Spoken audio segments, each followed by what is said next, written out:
nothing. And then there was the Drunken Peasants Podcast.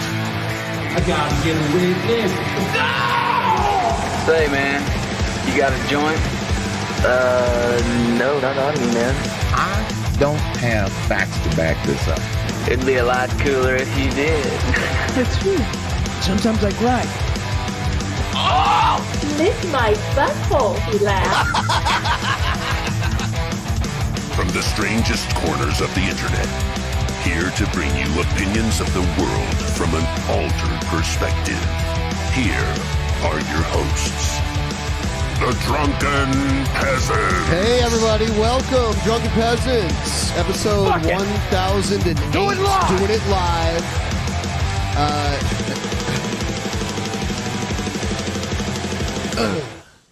So, waiting on Monty to get here. Monty isn't here. He's having a nap. You know, black people be late for everything, so it's just gonna take him a second to get here. I'm here on time though, and that's all that matters. Yeah. That was actually the cool thing, was that you were here, and the best part of the shit show is here, and the second best part is probably going to be here after he's done with his nap. Yeah. We hope. He's like the brand that comes with Raisin Bran. You know, Yeah. that's what Monty is. Oh, damn. You're the two scoops. It's like after you're done with all the raisins, you look down in the bowl and there's still all of that bran floating around, and you're like, damn. Are there people like who are the people that request like that prefer Raisin Bran? Where are those sociopaths? I liked Raisin Bran. I'm not even going to talk with you about food because I'm just going to get mad. I tried all the things that you wanted me to try, and most of it wasn't even terrible.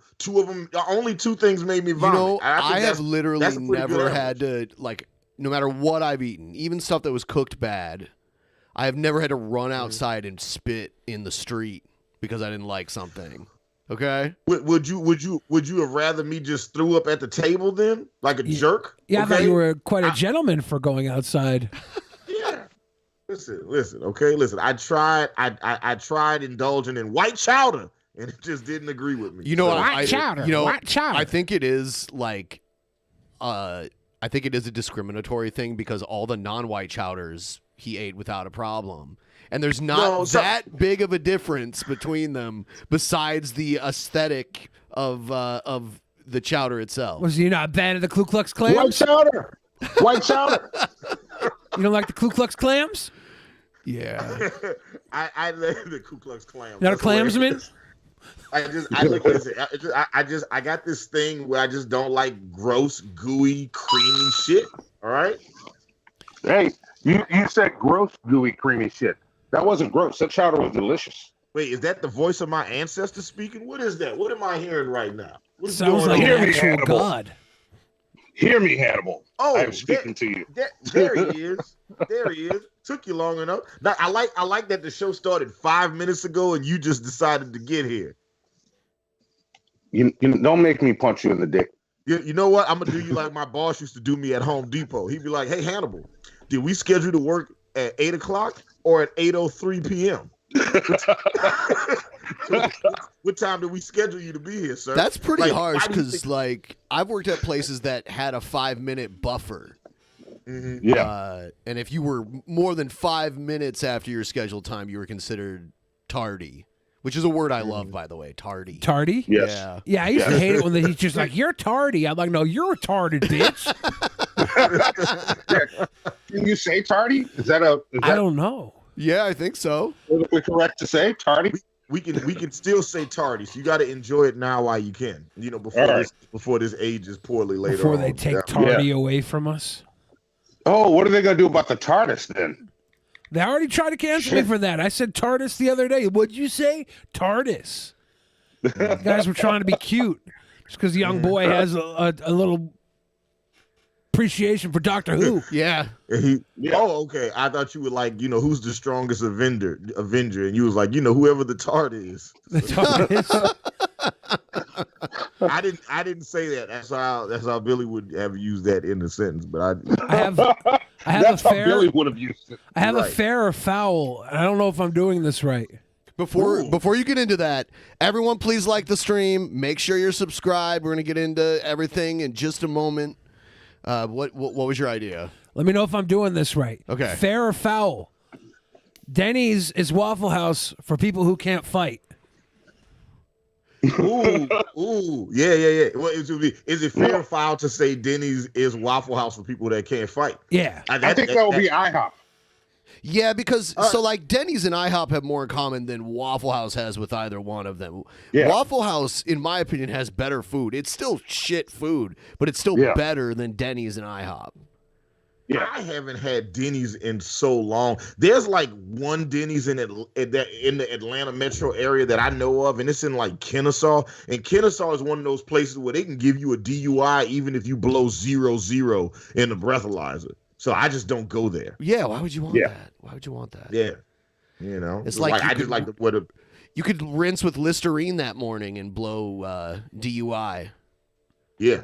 Yeah. Or the cop could just be like, we just felt like it because we thought you might be on some drug that doesn't get registered by the breathalyzer, and then take your ass to jail. So I just don't go to Kennesaw. Yeah, fuck that. Fuck that shit. Yeah. My Fuck all favorite that girls noise. have DUIs and IUDs. Okay. That's a All bar. right. That's a bar. All right, I yeah. like that. Bar. Yeah, that's solid. Yeah, and All right. also I think it's fair to say that Denny's is for people that can't fight at Waffle House. Yeah, I think that's fair. I think that's fair. I saw it on a meme today. The meme said Okay. Denny's is Waffle House for people who can't fight. And I was like, well, that's a good question to ask if that's true. Because we don't have Yeah, it Waffle is. House in the Northwest. All we have is Denny's, which tells me we got no hands. I would just say there's other differences but y'all too got besides the fighting part. Yeah, but y'all got dicks. Like, I was. We I was do. craving- Yes, we do. Yeah. Yeah, I was craving some dicks. Dick's is McDonald's for people who like to fuck.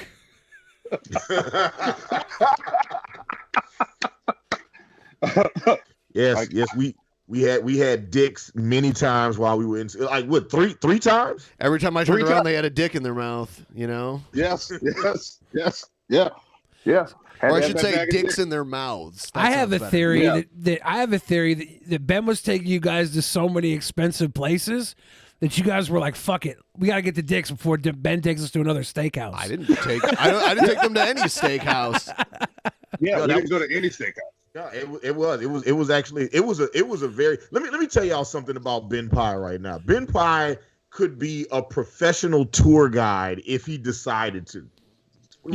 He showed us the entire city. He had an itinerary layout. Everything was like cost efficient. Like the you know what the most expensive thing was we did on the trip was the fucking Space Needle. Yeah, The Space Needle. Yeah, that motherfucker hurt. Yeah, Right. I wouldn't say it hurt. It was just like it was. I didn't like just being on the elevator that went up like fucking 75 miles an hour. It was just like, oh yeah, and now we're outside and look at how fast we're going and hope you guys don't die. And all right, here we are at the top floor. Just like, all right, like my hands getting sweaty just thinking about that elevator ride. all the way up. I do Hannibal, not let's- like this. I do not like this. Oh, I do not like this. I do not like this. Let's see if you flash back, Hannibal. Just comfortably lean back. Lean back for me. Oh, fuck you. Just Fuck you. Fuck you. I Yeah, love- there's like, look, on the top of the Space Needle, y'all, there's like this, like, first off, they got like this wall, but the wall is made of glass. That's the most, like, transparent, just glass. You could just, so it's like there's nothing there. And then they got these glass benches that you can sit on that lean over the edge of the Space Needle. It's talking about, just lay back with your full weight against this glass. Nigga, I'm not doing that shit. Fuck you. You did No. it. No. You know what I loved? Monty had some drinks in him, so Monty's like jumping up and down on the glass floor. Yes. Yes, With his I was. bare feet, Yeah. diamond cutter toes. Yep. Yes. Monty, like, and his was fucked up. Monty also has a passive fear of heights like I do, but he I saw do. that I was fucked up, and he was just like, "Oh, I'm just gonna play this shit." Yeah. So then he started like, as we're walking on this glass floor where you could see down to your doom, Monty is like, oh, look, Hannibal is safe, and then jumps up and down on the glass with his full weight. Yeah, Pimp Monk has an irrational fear of escalators, and you have an irrational fear of 512-foot glass elevators. And I chowder. have this irrational fear of falling to my death and dying immediately. No, Billy, what I thought you were about to say is Hannibal has an irrational fear of 512 different things, which is true. That's not true at all. I listen. I all I'm scared of is failure and the police. All right. Everything else I can handle. Okay. If I tell you we're going to some new burger place, what are your? Will you just get anything as is off the menu? I get lots of stuff as is off the menu. What are you talking about? Or like, let's say I suggested a burger to you. Would you just get it as is if I say this motherfucker is delicious? Yeah, I will try the burger just as is and say that motherfucker is. I'll listen, like you just blind. Just give me the food with and mayo I will try on it, right? And look, and if mayo is on it and I throw up everywhere, then just know you deserve that shit. Yeah. I guarantee you that if you didn't know, don't we gotta talk about the Ukrainians and some shit? All right, like if you didn't know mayo was on it and it was on there light enough, you wouldn't even know it was there. It's knowing that it's there that fucks with you. It's knowing what things are. That's it. It's psychological. Here's the thing, Ben. But no, like the first time we went to Dick's, I was gonna just get a cheeseburger because I don't like mayo either. Like I don't get down with mayo. But you said you should really try the deluxe. It's amazing. I'm like, all right, when in Rome. So I got the fucking deluxe, and shit was delicious. It's tartar sauce though. Like, are you okay with tartar sauce or not? No, he's not okay with. He's not okay with ranch. He doesn't even like cheese. He won't eat mac and fucking cheese. This is true. First off, you didn't have to interject that fucking in that middle of mac and cheese. It is mind blowing. I don't like. Yes, I don't like creamy shit, and I don't like gooey shit. All right. It's not your fault. You have white privilege, Ben. What? It's your privilege to eat white things like mayonnaise and chowder? Is mac and cheese white people food? White cheese, if it's white cheddar. Hannibal, I tried that mac and cheese. That shit was pretty fucking epic. Yeah. I believe, and I would try this. And look, let me tell you. And I told y'all like Ben is like a fantastic tour guide, but also Ben is low key a sociopath because we went to this restaurant called Little John's, right? And I was ordering some breakfast, and I was like, yeah, I'm gonna get this cinnamon roll, and I want to get this breakfast stuff. And Ben, knowing that first off, the cinnamon roll was the size of my whole goddamn head. All right, this motherfucker was like a birthday cake that looked like a walrus had just ejaculated on the shit. And he was delicious. And Ben Pye said nothing. He just waited till that shit came up. Listen, we had like 8 people at the table, and we cut this shit up, and there was still cinnamon roll left. Okay, it's amazing. He said no words. He at no point did he offer a friendly warning. It was like, hey. But you forgot the key part. The key part is he let you order all that other food, knowing how big that cinnamon roll is about to be. All right. So Ben, after the show, I have to send you a link to all the videos. I organized all the videos in chronological order from the minute I took off in Atlanta to the minute we land. And I got all the videos. I'm gonna send them all to you. I don't know if you guys want to do the edit or what. Listen, we're going to release a movie of Hannibal and Monty's Seattle trip with Ben Pye and Young Bill Fridge. Okay, and it is, it's crazy. It was a fun trip. It was a very, very, very fun trip. Hanging out with Ben Pye, Young Bill Fridge, getting the chance to meet and hang out with Joe and Scotty and Adam and Vosh and Jefferson, Aloysius, Beauregard Holiday. Here's the cinnamon roll, by the way. It does look like walrus cum. Oh, okay, God. Now here's the thing y'all need to take note of, right? The large picture in the right. Okay, so look at the size of the plate. That's a regular size plate, nigga. That is a regular size. It's like a dinner plate. That is a dinner plate. So I need y'all to understand the scale of the cinnamon roll. Looks like Princess Leia bukkakied her way out of a stormtrooper fucking hallway. If you guys haven't already, make sure you like and share the stream. We got we're in full zebra effect right now. Zebra effect, yes. Bill Fridge, Hannibal and Monty, right? And I'm working on doing a song right now. I'm making a song for Trumpster Bob. Well, of Trumpster Bob, right now. Love in the air, people. That's all I'm gonna say. Good stuff. Oh damn! So we got some big news to get to. So I guess we'll start that off right now. That'll work. It got me so humiliated. You dumbass! People are discriminating against wolves. Wow. They're laughing at us, at our stupidity.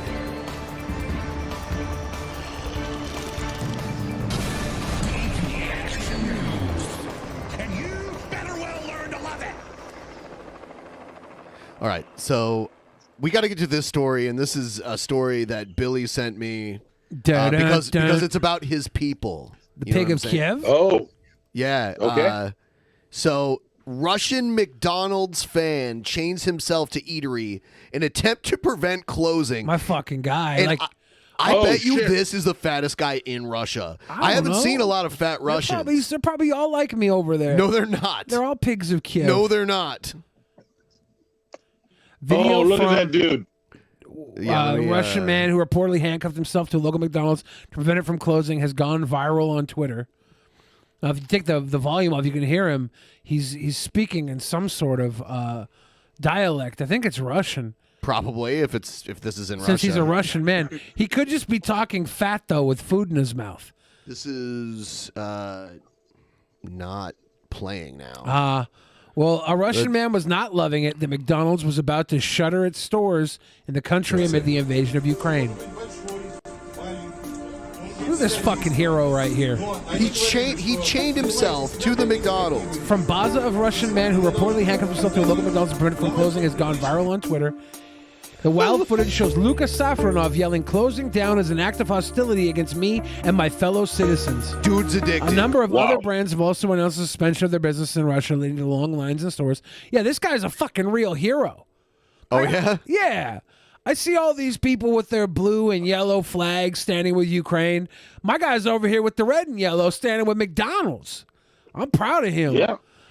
He's not loving it, so he chained himself to one of its eateries in Moscow in a last-ditch attempt to keep it open. The Golden Arches fan, identified as Luka Savronov, was filmed staging his protests hours before the burger giant was set to temporarily close its 850 restaurants in Russia. Here's the thing. This isn't going to change anything because it's the parent company of all the McDonald's franchises all over the world that's closing it in Russia, and him chaining himself to it isn't going to influence anything. It's already, it's already closed. What the fuck is that going to solve? It's not going to do anything. Stupid. May I invoke the lyrics of Billy Gilman? One voice, one simple word. Hearts know what to say. He literally just chained himself to something for nothing. He's fighting the big fight all by himself. I'm sure. Hey, who says one man can't make a difference? I'm sure there's other fast food chains there. I'm personally saying it. He's not making a difference right now. Wow, Babushka Grimace is my hero. And McDonald's is doing him a favor because there's probably better food out there that he could go find. Look, my guy. That's just as cheap as McDonald's. My guy's saying closing down is an act of hostility against me and my fellow citizens. Fucking victim complex. Safronov reportedly yelled as customers flocked inside to grab their last Big Macs and other staples before the chain closed down its operation. Does it say how old this guy is? Because he's forever. They haven't even had McDonald's in Russia for 40 years. It's been like 30 years or so. Police eventually dragged Savronov away from the chaotic scene. His dramatic demonstration came after company president and CEO Chris Kemsinski explained to the employees that the closing of the stores was the right thing to do. As we move forward, McDonald's will continue to assess the situation and determine if additional measures are required. He reportedly wrote in a letter to the workers. So H&M closed too. Oh God, whatever will they do? There's no Hannibal and Monty in Russia, right? I guess this is there's also no coolest monkey on the playground over there anymore. Whoa! Like, damn it! I guess the this screen right here is supposedly showing all the areas where Russians can go into Ukraine to get a Big Mac. I don't know. Oh my God! These are like the kind of hostile areas at the time of this article being written. Anyway. At this juncture, it's impossible to predict when we might be able to reopen our restaurants in Russia, he added. We're experiencing disruptions to our supply chain, along with other operational impacts. We will also closely monitor the humanitarian situation. Yeah, there's other American fast food chains in Russia, so this is pointless. But it is funny. My guy's a hero. Look at him. He's a hero. Like, bro, go get yourself some Carl's Jr. I could be your hero, I don't know baby. if they have that necessarily. I could kiss away the pain. I'll stand by you forever. Just real quick, right? So you got like so many fast food chains, right? Subway, Taco Bell, Chick-fil-A, Wendy's, Burger King, Dunkin' Donuts, Pizza Hut, Chipotle, Sonic's, KFC's, Arby's, Little Caesars, Dairy Queens, Jack in the Boxes. There's so many fucking fast food franchises. And I'm actually asking this question for the people watching the show. For how many people is McDonald's their preferred? Like, you could eat any fast food at any time, right? if everything was available to you and you could eat anywhere you wanted, who is like, yeah, I want to go to McDonald's? I would never go to McDonald's at that point. Like who is like, if you had access to any franchise you wanted, who is like, McDonald's is my first choice, final answer every time. Who are the No. I don't know. The only time I go to McDonald's is I have the McDonald's app, and if a quarter pounder is like $1, like, I'll eat that for lunch today. There's a couple people in the chat saying that they know people who like McDonald's is their preference. That's because there's something they're pumping heroin into it, basically. Honestly, it's probably the Mr. Girl types that hang out around the play place. If I eat enough McDonald's, my pupils dilate. What? Yeah. Ben, there's something fucked up about McDonald's. If you eat too much of it, their ketchup's like sweeter. Ben's got that crap Donald's going on. That's why I don't eat it. Yeah. I'll eat McDonald's if there's like nothing else, and also the line has to be short enough. Yeah. If I get to McDonald's and the line is wrapped around the corner, I'm not sitting there for like 45, 50 that's my question. Who the fuck are those people sitting in line for McDonald's? Because I'm the same. Like, nope. And understand, even for a $1 quarter pounder. Like, no, I'll just spend $5 and get something else. And understand, I am not saying that McDonald's is trash. What I'm saying is, if there are any other options, like I'll choose McDonald's over Arby's, right? Huh. I'll choose McDonald's over Taco Bell just because. Listen. Taco Bell does something to me that makes me use the toilet with two hands at the end of the night. I can't. That should be looking like I'm on a Six Flags ride. I don't like it. When I was. But beyond that, though, I'm trying to know who are the people that choose McDonald's over everything else. That's like, yeah, you could give me a million options. I still want that McDonald's. When I was a young little heater eater, McDonald's on Wednesdays had 29-cent hamburger Wednesdays, and you can get a 29-cent hamburger, and I'd get like a bag of them for like $6, like 20 burgers, and they had cheeseburgers 39 cents on Sunday.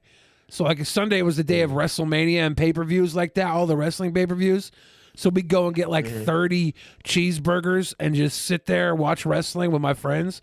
That was kind of cool. But even then, like Burger King had Whoppers, full-ass Whoppers for 99 cents back then. And you know, a 99-cent Whopper is blowing a 29-cent McBurger out of the fucking water. Yes, it is. This is true, but I would rather have 3 of the baby McDonald's burgers than have 1 Whopper. I can't believe Taco Bell does you like that. Like, do you think that you have like a bug, a stomach bug or something? All the time? Maybe, you can't eat mayo? Like, are you missing something? It's not any actual medical reason. It's all psychological. It is not. Listen. Okay, what did your doctor diagnose you with then? Okay, hold on. Let me tell you. The other day, I was hanging out with my homeboy E Green, and I was like, damn, I am starving. Do you So have this, anything to I eat? love how you're starting this off with an anecdotal story, but yeah, continue. Yeah. Well, yeah, because it is an anecdote that I'm telling. So Okay. that, All right. that is a correct assertion right there. All right. Glad we're on the same page with what I'm saying out loud. Okay. So I go by Eat Green and I'm like, yo, man, like, do you have anything to eat? I'm starving. And he pulls out this seafood pasta he had that was like drenched in Alfredo sauce. And I was like, fuck, I hate white sauce. But I was like, but I'm starving right now. I don't give a fuck. So I heated the shit up. I ate the shit.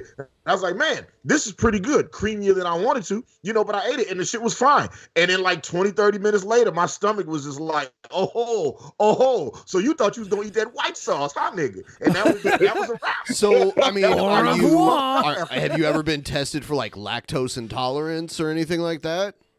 No, man, I'm black. We don't have like medical insurance and shit like that. Bro, you bugging right now. That costs money to go to the hospital. We just put some tussin on it. Just put some Robitussin on it. I just drink me a warm ginger ale and we just keep it moving. Okay. Put some tussin on it. The first aid kit is just duct tape and Robitussin. Yes. And a room temperature Sprite. That's it. There you go.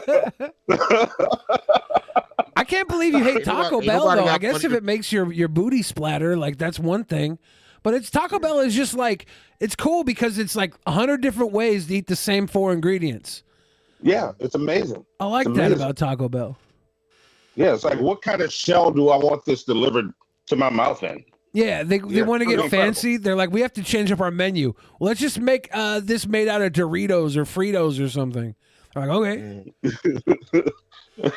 The last time I ate Taco Bell, I was like, no, the second to last time I ate Taco Bell, it shit made me sick to my stomach after I ate it. And I was like, I told my girl at the time, I was like, hey, the next time I decide to eat Taco Bell, remind me of this moment so I don't do it again. So then like a couple months later, I had Taco Bell again. And she was like, hey, you remember last time you ate it? Just said your stomach fucked up. I was like, man, whatever, bitch. I do whatever I want. You don't control me. And I ate the Taco Bell and fucked my stomach up. I was like, all right, I'm not doing this shit again. You know what it probably is? You're probably just healthier than everybody else.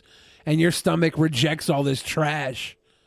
Yeah, I think like the last couple years of me eating healthy has just like it has just ruined my stomach. So it's like if I'm not just eating plants and fucking soy, is just everything else. My stomach is like, all right, I don't like it.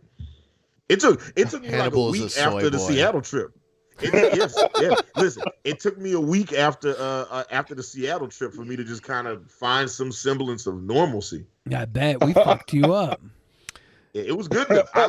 I enjoyed it in the moment though. I did. Yeah. It's good. Like when you're taking a trip to try out new things and shit. I tried chowder for the first time, and I got to tell you, I did not like it. He liked the Manhattan style the most. The red. Yeah, I like the one that was the least chowdery. Was the one I was a fan of. Was there any one of the chowders that you were like, oh, this is actually good? I would just order this and eat this for lunch tomorrow? Yeah, the Manhattan. Yeah, the one he just said. It was good. I didn't know if it was just tolerable or if it was like actually. No, he actually liked. There were favorable. other tolerable ones. And then there were the ones that he spit out instantly. Yeah, I tolerated all the rest. It's like there was two, the classic, the award-winning Ponce Marketplace chowder, the one that's got all the signs. Is like, oh, we won all these awards, and there's people holding up their gross-ass bread bowls with the fucking vomity shit on the side, talking about, oh, look how good this is. It's like, yeah, all that shit was trash. If you had to give them an award, what award would you give them?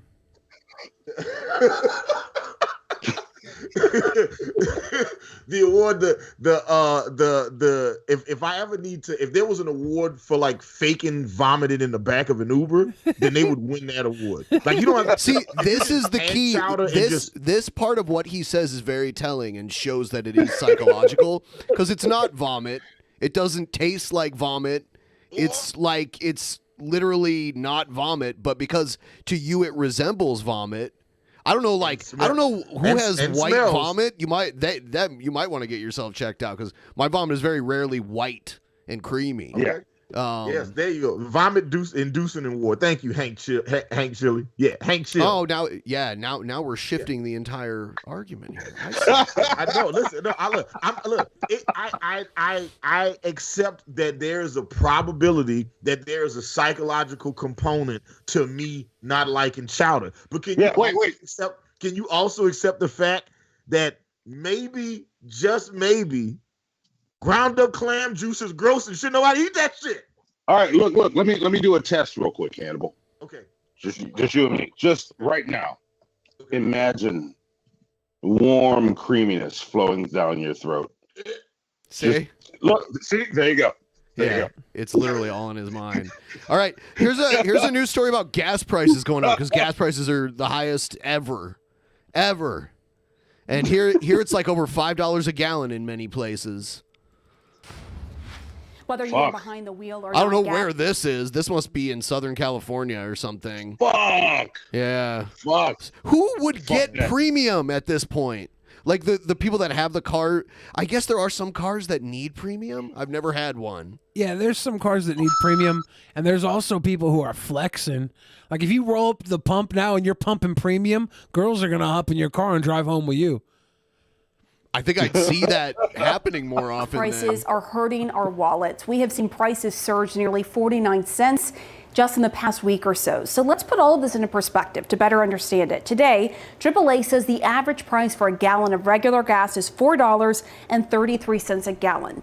So let's say that your car's fuel tank holds 15 gallons. That's $65. Yeah, my tank holds about 14 to 15 gallons.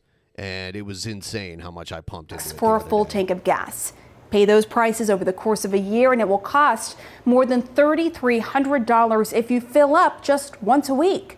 So we would pay $1,170 more this year compared to what we paid just 1 year ago. Fuck. Okay. And it's like I don't understand economics that well. You know, I didn't study it or anything. I have a very layman's understanding of it, but fuck, like how do we get this back to where it needs to be? Like, it's craziness. I mean, we're not going to be using Russian oil anymore for a long time, so we're just gonna have to take loans out for gas. Oh damn, we can take more loans out. You know, like the loans we took out to pay for our wars, the 2 wars we had that went on for like over a decade and some for like 20 years. Like, man, we're putting everything on credit. We should be able to get student loans for a tank of gas. Student loans. Look, Billy, don't give Sally Mae any more ideas. That bitch is ruthless as she's already ruthless. We don't need to give her any more ideas. They're going to gut us. They're getting all that money back they gave people to sit at home during the pandemic. They're like, we're going to take it all back. Yeah. Yeah. It's ours now. Even like fast food is going up in price too. Like we were just talking about it. It's going up in price because, for one thing, all the food that they, all the stuff they have to buy to run the restaurant costs more, and people want to get paid more. Otherwise, they have no one working at their restaurant, and then they just pass that price on to the consumer. It's like, I think people should get paid more, but then when it doesn't matter that much when everything costs more too, right? Yeah. Right. It kind of evens out when people get paid more and everything costs more. Yeah, I haven't tried to fill up my rental car yet, and I'm terrified. The car is basically on E now, and I'm terrified to see how much it's going to cost to fill it up right now. Gas in Atlanta right now is $4.25, $4.35 a gallon, something like that. Yeah, we're hovering around there too. Yeah, I was at $5.09 when I got back from Las Vegas to fill my gas tank up. What was the gas like in Vegas? Did you see it? Oh, no. Okay. I thought I did. Well, actually, yeah. I thought I had won a jackpot, but I had just filled up a tank of gas. That's a great payout. I was like, no, that's what you pay for gas. In sucker. Canada, the average gas price, I think, is over $7 a gallon. Is that it? Because Canada's always been way higher than they us. charge it by the liter. Yeah, I think it is like, or maybe this is, no, I think this is right. At least it's a website, so who knows, it's like $2 a liter. I've got some follow-up news for our fat guy in Russia. Yeah. The Kremlin Grimace. Okay. says Russia is saying that its businesses can steal patents from anyone in unfriendly countries. Oh, and by the way, that's the average gas price of the whole country of Canada. So, like, the places out in the middle of nowhere are going to have lower gas prices than, like, Vancouver and shit. So Russia has decreed it's okay to steal patents from unfriendly businesses, and they're allowed to. It's legal to just steal. Like if America's against Russia right now, and McDonald's is an American country, they can reopen that McDonald's and make like the super Stoya Milkovich Big Mac. It'd be fucking awesome. I want to. They could make the secret menu the actual menu. Yeah, I want to get like Dame Drops and Review Bra and try and like drop ourselves into the Kremlin just to try out these hidden Russian stolen Big Macs. You know what? The at the Dick's restaurants, they start out at $19 an hour. Oh, really? Yeah. Shit. And there's a pizza place. They're hiring delivery drivers $25 to $35 an hour. Ooh, okay. Yeah. Well, yeah, but I guess you have to offset the cost of gas. That's true. That's true. Yeah, like Dick's employees get health insurance too. It's like wow. Okay. And scholarship money. Yep, and child care assistance. And I guess Gianna Michaels, the porn star Gianna Michaels, used to work at Dick's. Really? Yeah. So there's probably blowjobs floating around at Dick's too.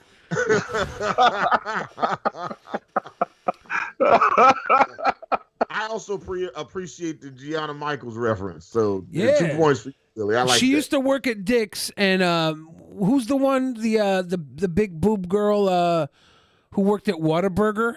Mia Khalifa. Mia Khalifa.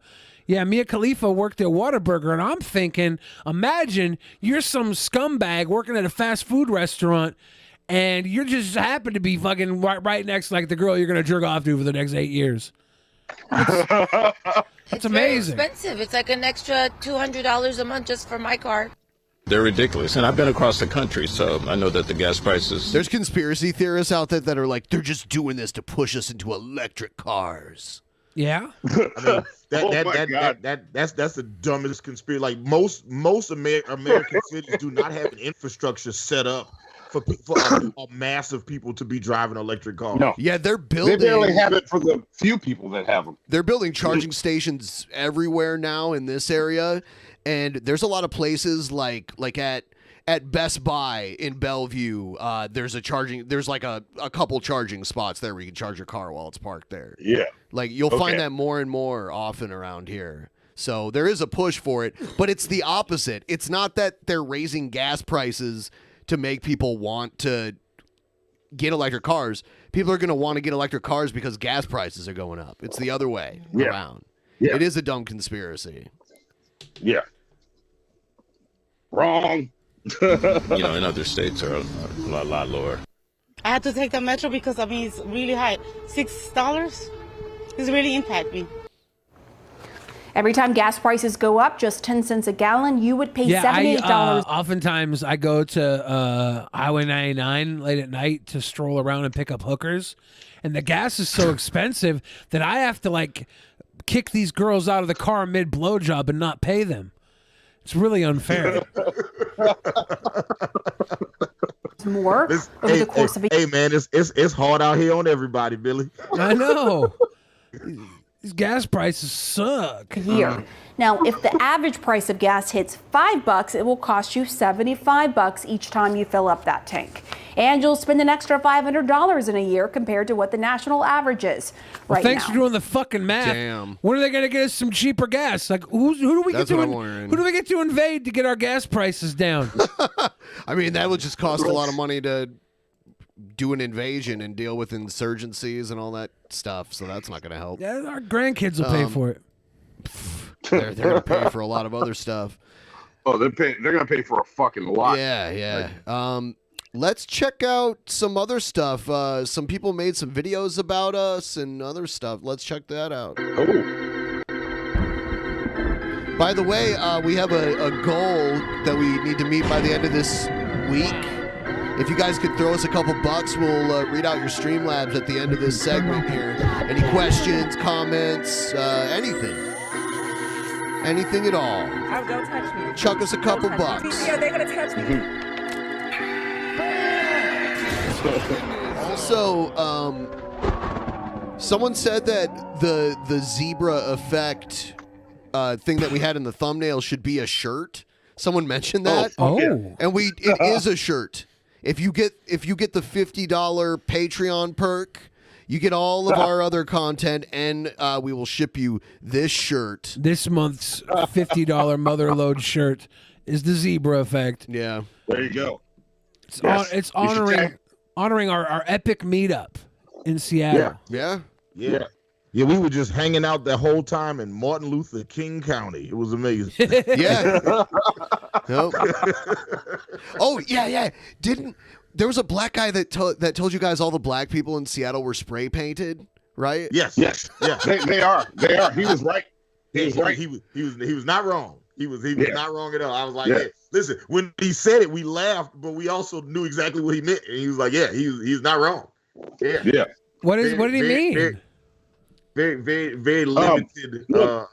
If they weren't, I wouldn't have been stuck without my ID. I'd have been in there hanging out with y'all that night. Oh, I know what he's saying now. Is that what that means? Yeah, because you remember the door guy that night, right? That's what he's saying. Muffin Man.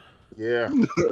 Listen. We went into this bar. First off, Monty foolishly told people, "Hey, we are going." Like he said in a live stream where we were going next, and then when we got there, there were already fans there.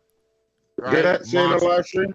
So Did I do that? Yes, you did that. Yes, you did. And I did not that? only did you do it, but then Ben Pye called you out for doing it in real time. Like, hey man, you might not want to say where the fuck we're going next.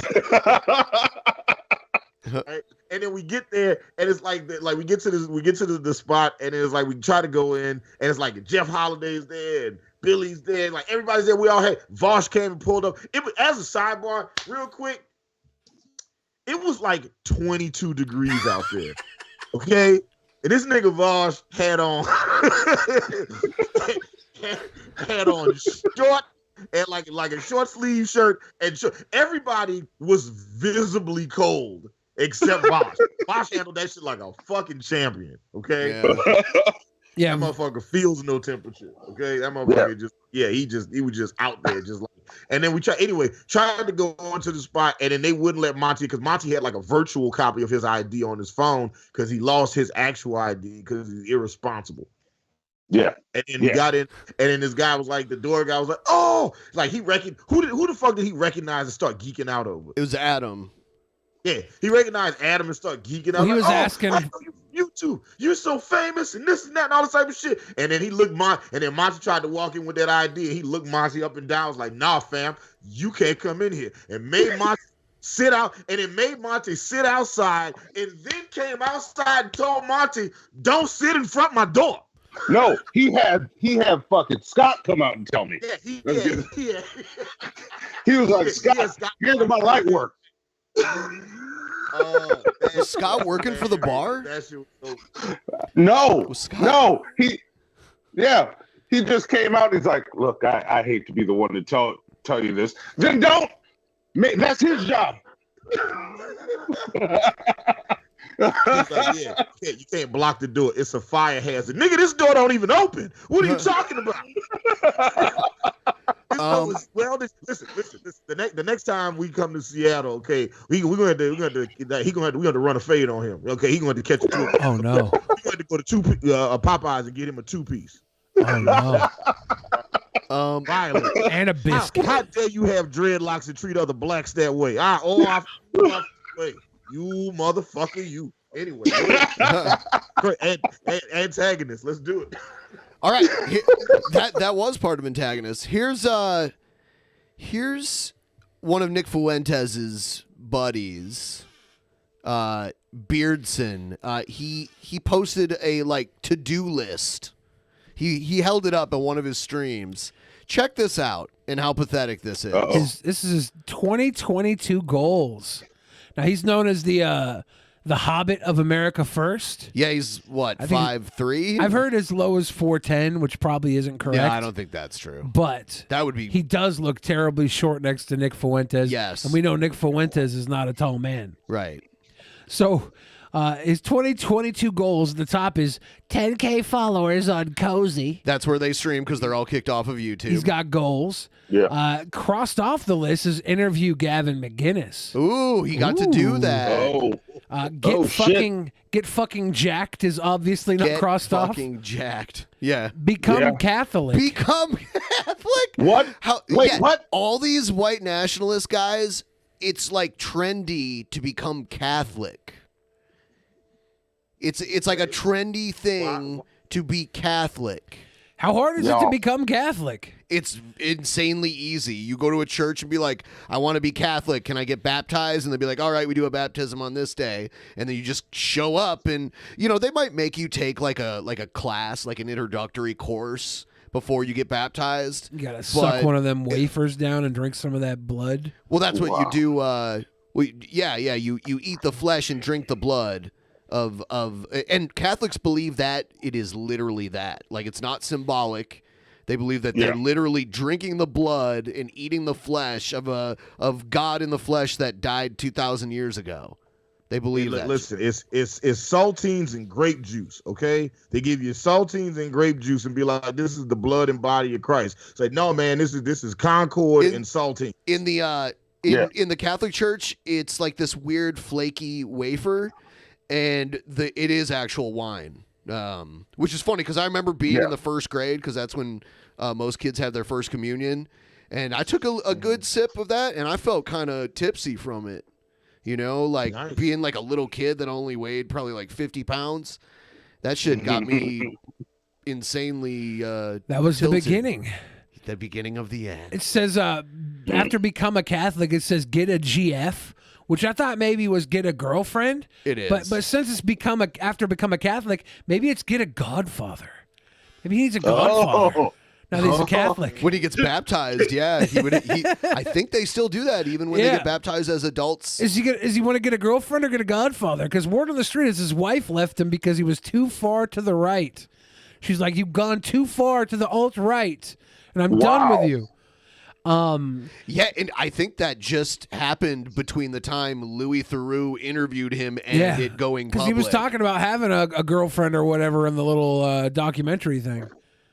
And no, it was when he was talking about forcing himself onto Brittany Venti. Yeah, he was saying, even though I have a girlfriend or a wife or whatever, even though I have a wife, I would totally force myself into you, and there's nothing. You're a freaking hobbit, dude. Yeah. I was reading his name just now, and I thought his name said Bear D, son. You know what I'm saying? It's Beardson Beardley. Oh, by the way, he's a rapper too. You want me to play some of that shit for you? I'm positive I don't, but let's do it. We're here now. On his list, he has get a new car crossed off. So he even got a car loan when his wife left him. I bet you it's not new. It's new to him. Maybe, but his wife probably left him and took their car, so he probably had to get a new car to get around. Get on InfoWars. He's got goals. He wants to get on InfoWars. Move out of Kentucky? Well, he does live in Kentucky, so yeah. Yeah, I think he wants to move out of Kentucky. Kentucky sucks. Maybe Louisville is kind of cool, but most of Kentucky is trash. It just is. And his 2022 goal. It is. Freshly added to the list, last on the list, his 2022 goal is Cozy Con. Yeah, so they want to do it sounds too much like BronyCon. I just want to point that out. If they have a Cozy TV convention, we gotta go. That's so Cozy Con, yeah. Oh my God, how great would that be? Would you not want to would you not want to be the tallest person at Cozy Con? I feel like maybe Spexo's taller than me. I don't know. He might be. I don't know. He looks tall next to everybody else, but they're all so small. So I don't even know. But yeah, that would be great. Okay, I will play a little bit of this for you really quick. That's right, bitch. I just made fun of your band. I'm that comedic. Wait. Pause it. Okay, wait. I wasn't ready. Okay, hold up. Is this WWE wrestler Ricochet standing next to him? I don't think so. No. That is okay. I was not ready for. Okay.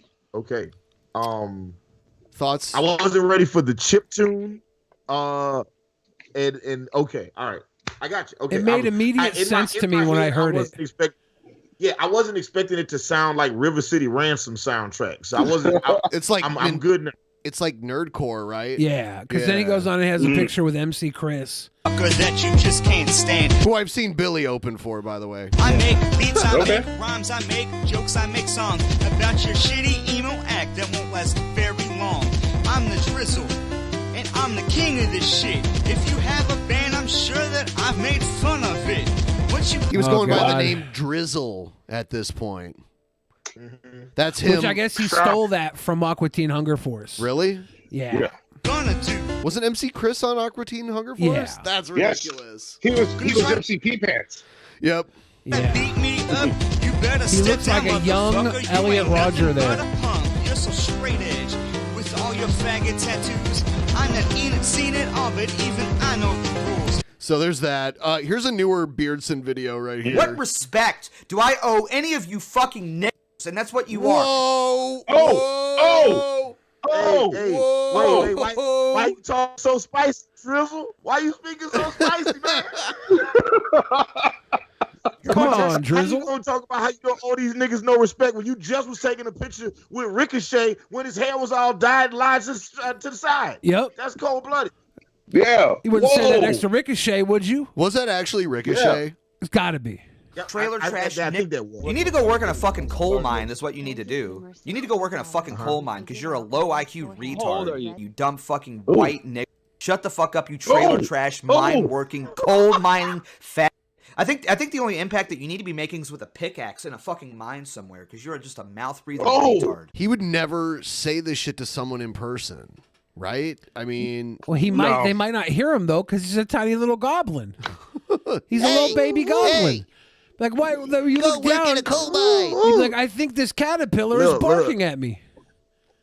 Listen, you know what? If they remade like if Disney remade like Snow White and the Seven Dwarfs and they made one of the dwarfs mildly racist, I would watch the fuck out of that shit. If Grumpy just hated black people, yeah, and the Mexicans and the gays had very strong opinions about the Jews, I remember that. Please go pick up a pickaxe and just go into a mine and get a job. Like, get a real job.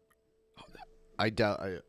Okay. Get a real job. I thought conservative commentators and pundits were pro coal mining jobs, right? Yeah. See, this is a different type. Am I missing? Is it mixed messaging? This is a he different not conservative. This is a different type of conservative. This is like far right conservative.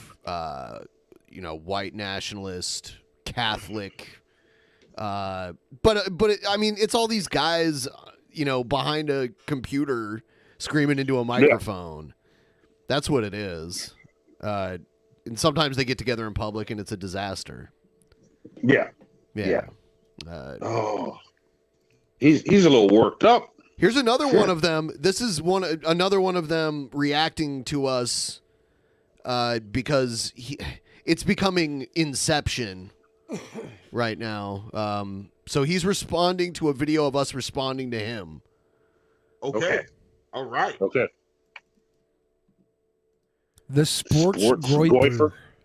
Groyper. All right. Shout out to the dysgenic mongoloids at Drunken Peasants for shouting out Sports Groyper on their podcast that no one listens to. Even libtards know that Groyper Sports on Cozy TV is inevitable. It's funny because, it's always the people that get, 10 views that say no one listens to our shit. Beardson's rap music's backing the music even sounds like some 80s computer game where you play as a goblin. Yeah, yep. It's always the people that you go to their channel, you're like, oh shit, this person said I don't get any views. I bet they get a lot. And you click on their channel and it's like they've got 100 fucking videos and they all have got 14 views. I just hold on. I like how he's so autistic about sports being on Cozy TV. When He's Nick Fuentes said it would never be on there. Sports on Cozy TV is inevitable, just like your white Aryan fucking win is inevitable, you guys say. You fucking LARPers, you dorks. Yeah, listen. But wait, no, real quick. Sports Groyper, it took Thanos to get all 6 fucking Infinity Stones for him to call himself inevitable. You need to sit the fuck down. Yeah. I don't know, though. If you're I'm sorry, go ahead, Billy. I think Nick Fuentes has collected 3 of the 6 virginity stones. Okay. All right, let's. But if you're a conservative sports, like, who do you root for? I think he likes the Giants. His little he likes the Giants. Yeah, I think it's the Giants. I was gonna say the Celtics, the Red Sox. Okay. The New England. It's funny because this guy kind of admits defeat so many times in this video, and then he judges us by our handsomeness, which is weird. Like, and this is a common thing with a lot of these guys. Like Spexo does it too, where like you have to be an attractive man in order for them to take you seriously. I had a handful of very attractive girls offer to catfish this guy and then break his heart. Little heartbreak assassin. No. But it's like straight men don't normally care if other men are attractive or not because they're straight, right? Yeah, in the beginning I did catch. Or actually, I don't know. They don't normally judge the looks of other men. Why do people do this shit? Well, they just show us their OBS. So what he's doing here is he's admitting, this is his first admission of fault, is he positioned himself during his last video where he was blocking Billy the whole time. So now he's like, all right, I'm going to be up in the upper right-hand corner this time. Nice. One of the people, the fat guy in my video of them. So, valid critique. Okay, here's another one. The video that you're about to play, the audio's way too low. Learn how to do that better. Come on, you simpleton. Hopefully my box. Hold on. What? He broke his finger. Yeah, what is that? He broke his finger. He was probably booger picking with Nick Fuentes, synchronized booger picking, and cracked his hand off because Nick's fingers twist different. So he's got different angle for picking. He tried to mimic. Maybe he's trying to form his fingers. Oh like God, Nick's the weird alt-right dysgenic fingers. This is what they do. They break their fingers so they can push them backwards extra. They're weird, fucking sick in the head thumbs. My box. Great, they're gonna sexualize that. My video. No, nobody did. You did. Judged us by our attractiveness, so it seems like you're sexualizing us. And by the way, think you got a crush on Joe because you like kind of were like, because you're like, this guy's ugly, and then you get to Joe and you're like, oh well, I think maybe I might be better looking than this guy. Who's this swashbuckler? Yeah, my face cam is in the top right corner. Just so y'all know, just so y'all know, Joe is cool as shit in person. So he's tall too. We can see all of them this time, so we can get a accurate analysis. But I don't know entirely what I'm getting into here, so let's just dive in. Dive into it. I am convinced we're all better looking than that guy. I'm convinced. I disagree. I'm not like Fabio or anything, but hold on, Fabio. Look at this. Like Fabio's what, like 50, 60 years old? And I've often been compared to Fabio. So Fabio looks like a horse. A lot of people think I look like Fabio. That's not a compliment in my opinion. I think it was. Dude, look, this dude looks like? He looks like the school teacher that was caught on To Catch a Predator. Oh no! Oh no! Come on, Fabio was at the Whole Foods I shop at one day. Yeah, he looks There's like no way. Zeus right there. Like I'm the white guy who's taking melanin to turn into a black Fabio's guy. 63. Definitely better looking than him. Yeah, definitely better looking than him. You don't believe that? And then here, look, you see him kind of smirk a little bit. I don't know. This guy's not as ugly as him, but still, Listen, DP fans, Ben and Billy are very sexy men. I was tempted multiple times to, have my way with them. Maybe it's just my I was opinion. rejected. You know what? Yeah. I'm gonna let my curls down for this guy. He's gonna fall in love with me. Watch. I don't know. In another dimension, in another universe. Listen to this. Listen to what he says here. There's no reason why, people like me and people like them shouldn't be able to get along. Okay, but later he'll admit to like not liking Jews and wanting a white majority and like all this other stuff. But there's no reason, and he says it's political. It's not even political. This it goes beyond politics. And that's just not being You're a like cunt. gay, sympathy garbage. But like the main crux here, the main difference is just like politics and worldview. No, like they hate Nick and what he stands for, and I support Nick and what he stands for. Yeah, you have a crush on Nick and possibly Joe, and you didn't see my curls down, so you probably have a crush on me now. Other than that, I would imagine we probably agree on a lot of other stuff. It sounds like they like sports. That's my shtick. I don't like sports, no. Yeah, I like sports, and Joe likes sports. I don't watch their show. I don't know what else they're into. But you're watching it right now. Do you like Chowder? He's like there's drunken inception going on right now, which I feel like the further to the left the screen gets, the more ethnic it's gonna get over time. Yeah, and like the next incantation, Billy's gonna be a little bit darker. You know, Ben Pie will have like a full goatee. You know, yeah. We're just gonna start doing our makeup before the shows so that we cater to this guy's interests. Yeah. Just I don't know what their thing is with Nick. They attack him. They say he's like a closeted homosexual. Yes. He like has daddy issues. He literally talked about his daddy issues. Yeah. He told the whole story. You were there. He was talking to you. He was explaining why he hates sports and there'll never be sports on his cozy TV and how his dad forced him to play baseball and how that fucked with him. He even made it sound like it was an issue with him. So do you just not listen to him when he talks? Is that why you like him? Because you don't even actually fucking listen to him? Is that it? Yeah, all these people that follow him just perk up when he says their favorite meme. Right. Yep. He's bad at sports, and he makes racist and anti-Semitic and that's all he does. Why don't they like him? Misogynistic jokes, and that makes him a bad person. I make racist, anti-Semitic, and misogynistic jokes all the time. But mine are funny. Nick's are just pathetic. They're not even jokes. Nick's are not jokes. In the community. You might laugh at them, but that doesn't mean that they're jokes. Loathsome person. Whereas I see that stuff and I see real human being and I see Nick's effectiveness. Everybody's a real human being.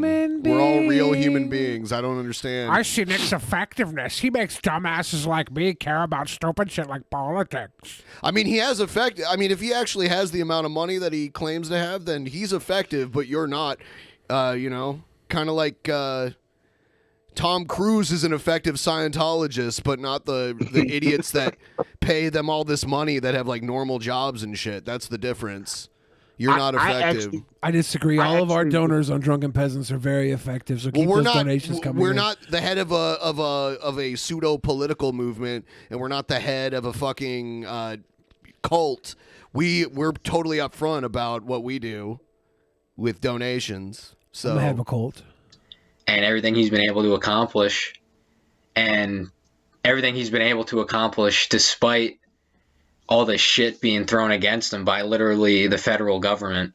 What has he accomplished? The shit that he's accomplished is the shit being thrown at him by the federal government. He hasn't accomplished anything else. There's no other accomplishments. And I can't help but, admire that and respect that. Yeah, we know you have a crush on Nick Fuentes because you two yourself might be closet gay. I'm not saying you are, but you do have a crush on Nick Fuentes.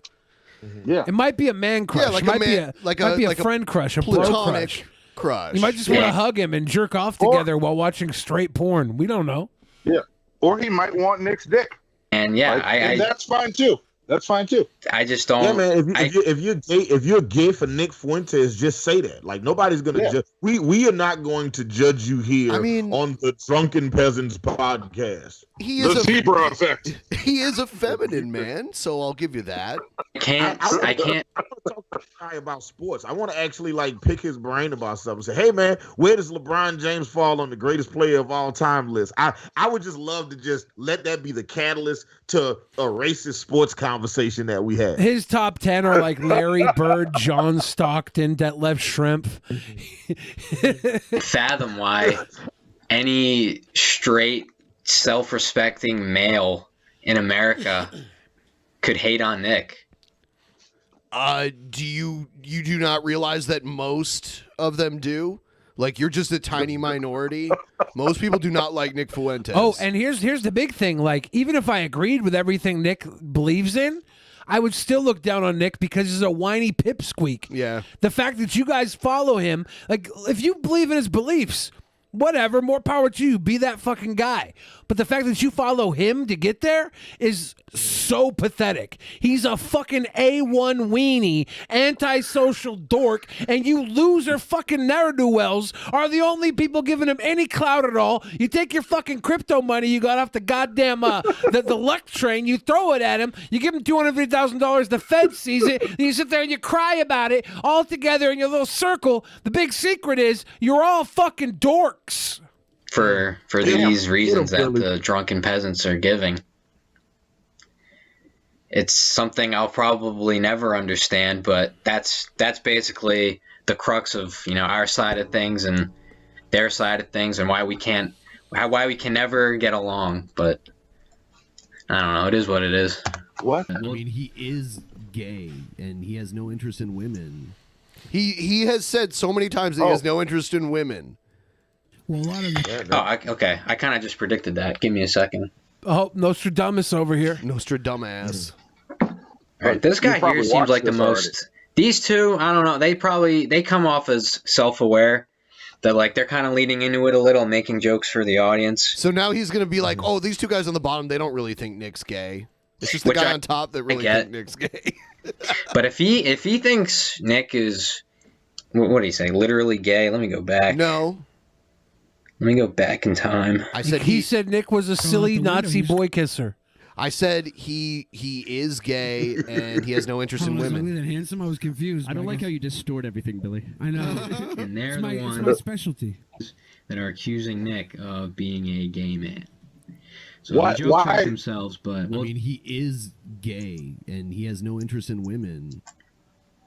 Yeah, if he unironically thinks that, then why wouldn't I think that? Do you not pay attention to Nick? Like, what do you do when you're watching Nick where you don't actually hear what he says? Maybe he's had a chance to hang out with Nick and he's seen Nick in action. Maybe he's seen like maybe Nick is like the Flash when it comes to like hollering at bitches. Maybe Nick, what if he's Nick the Quick Fuentes? I'll tell you what, if that got out, a lot of his people would be upset about that. Cuz they would be upset that Nick Fuentes would like women? Yes. Twisted Indica in the fan chat said, "Billy, bro, you play Magic the Gathering, glass houses, man." You talking about the nerd comment? The nerd? Because Magic the Gathering cards is a puzzle game for geniuses. It's not my fault. I've had puzzle games for geniuses. My nerd comment had nothing to do with puzzle games for geniuses. No helping this guy at that point. I'm not sure these two guys believe that. Maybe he doesn't believe it, and like I said, he's just leaning into the bit for the audience. But or maybe this is there's never a punchline with what Nick says. He's like, "Oh, I hate women." It's like literally there's no joke or irony to it. Where is the irony?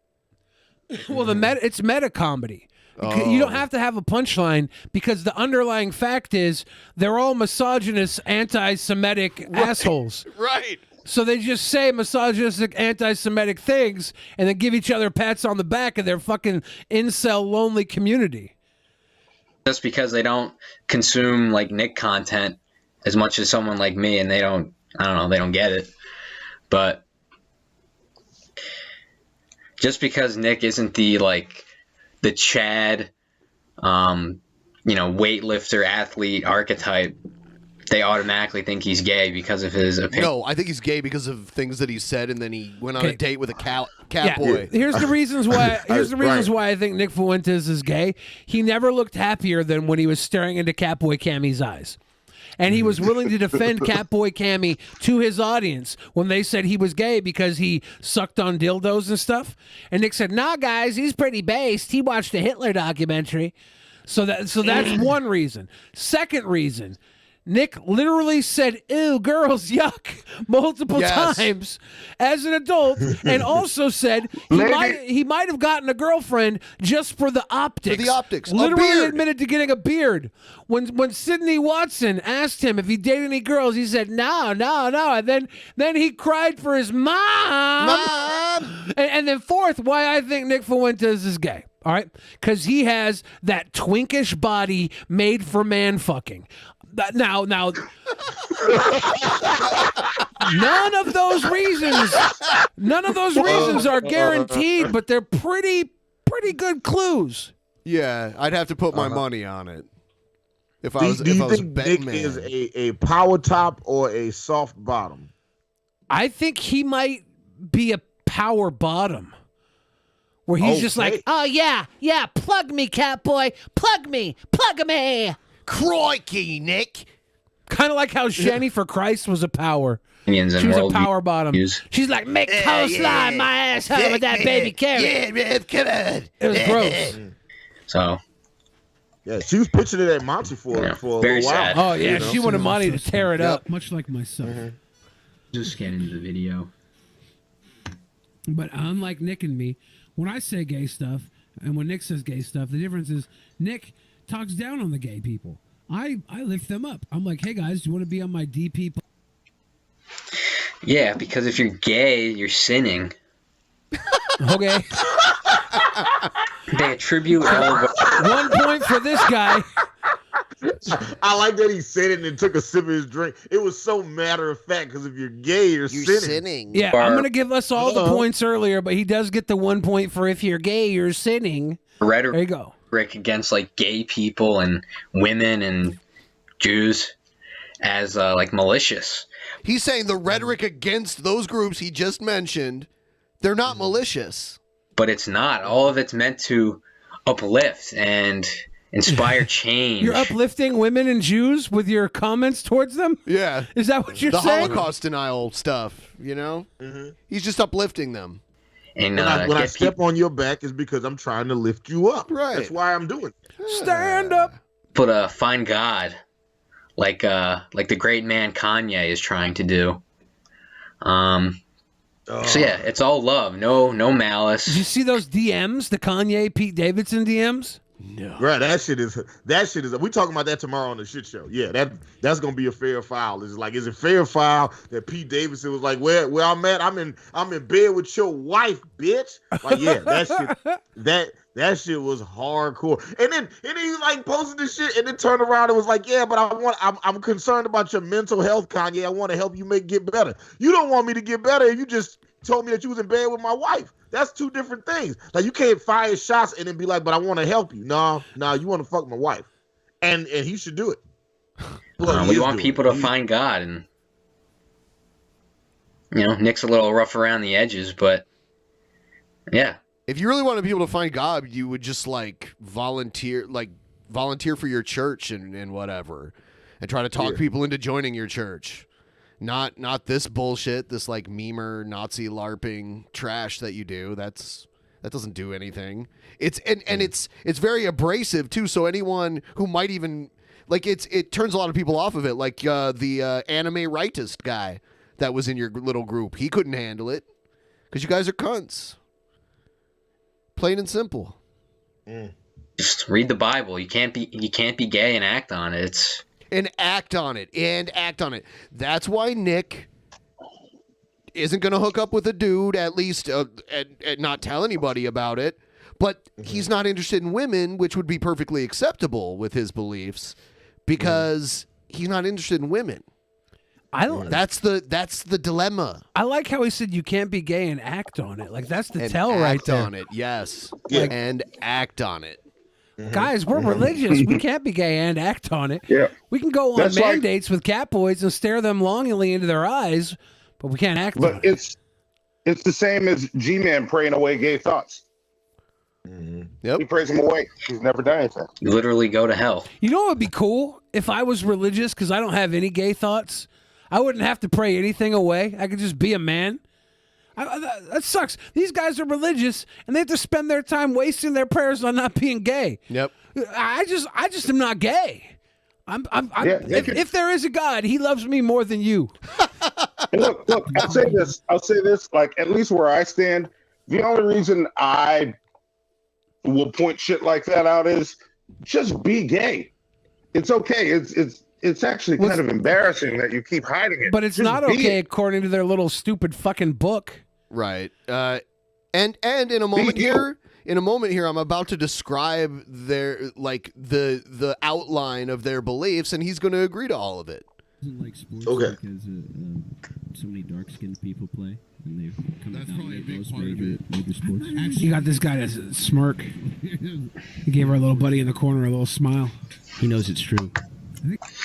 Yeah, I'll be honest. Some of the stuff wasn't terrible. I did laugh at a couple things they said, but the whole he admitted to thinking we were funny. show is just, gratuitous gay jokes and jealous making fun of Nick. So hold on though. You claim all this other stuff Nick does is just jokes, but you don't like our gay jokes? Like we can't tell gay jokes, but Nick can tell his jokes with no punchlines that are just racist rhetoric? I don't know. I didn't laugh a lot. Getting rid of immigration, that kind of stuff. So yeah, getting rid of immigration. Yes, true. Okay. Good reasons for that. Good reasons for that. I mean, there's plenty of white people that got here through immigration. Mm-hmm. Probably not those people. Probably Not at those least people. one I of was your talking- ancestors. And all of mine, like upholding a white majority. That's another thing that they go for. Okay. Not so feasible, but that would be nice. Our best. That would be nice. Because Exactly. yeah, That's why we're on the job. exactly. That's what. Yes, that's why. And by the way, I'm talking about like immigration, as in the United States, letting people immigrate here. Like obviously there were colonists before that, but I was specifically talking about immigration. Why they're sending the federal government. So I guess that kind of contradicts what I said, but oh well. I like it. At least he's honest. I'll give him that's one virtuous trait this guy has. Upholding a white majority. That's another thing that they go for. Okay. Not so feasible, but that would be nice. Not so feasible, but that would be nice. Our best doesn't need to be sent because. Exactly. Yeah. That's why we're on the job. Exactly. That's what. Yes, that's why they're sending the federal government. So I guess that kind of contradicts what I said, but oh well. Yeah, it does. I'm saying. Here's Spexo. This is another Nick fanboy. All right, yeah, and this is he stops watching after this, so that was it. Oh wow. How did you even come across this video to know that this guy was? Did somebody I have send a you this? feeling, yeah, and I have a feeling there's someone that likes to kind of rattle the cage, So Yeah. the person that sent me this video will go over to him and be like, "Oh, they watched you again at this timestamp." Thank you, Cage Rattler. We need content. That's how we found out about Trumpster Bob and shit like that. It's the same person that like brings a lot of this shit to my attention. All right. Hey, what else say we got? something about this person, and then y'all mention it, and he sends it to Puppet them, and they Master. see it, and he make a video about you guys. Fix your audio, The lion sports eats the Groyper. antelope. Who? Sports Groyper guy needs to up on you. needs to fix his Listen, audio. I'm about to follow his page on YouTube. He's got 26 subscribers. Well, wait a minute. It's always He's those got guys 20 that talk he's got shit about how no 27. one watches us. Yeah. He's got 27. Oh, damn, subscribers. he's growing. All right. A sad story, don't we? Oregon Public School launches a LGBTQ club for 4th and 5th graders. Let's talk about this. Yeah, you know what? It gets kind of juicy. It's the counterculture mom. Oh, just gonna sneak by you here. Oh. And you're correct, but wait to hear it one. When you're from the Midwest / Great Lakes area and you almost bump into someone, you go, oh. I do it. I can't get rid of the ope. Haven't lived there in a long time, and I still do the ope. I ope while I'm fucking. I go ope, ope, ope, ope, ope, ope, ope. Yeah, I don't do opes. Boy did in his classroom, but just one. I'm like, come on, people.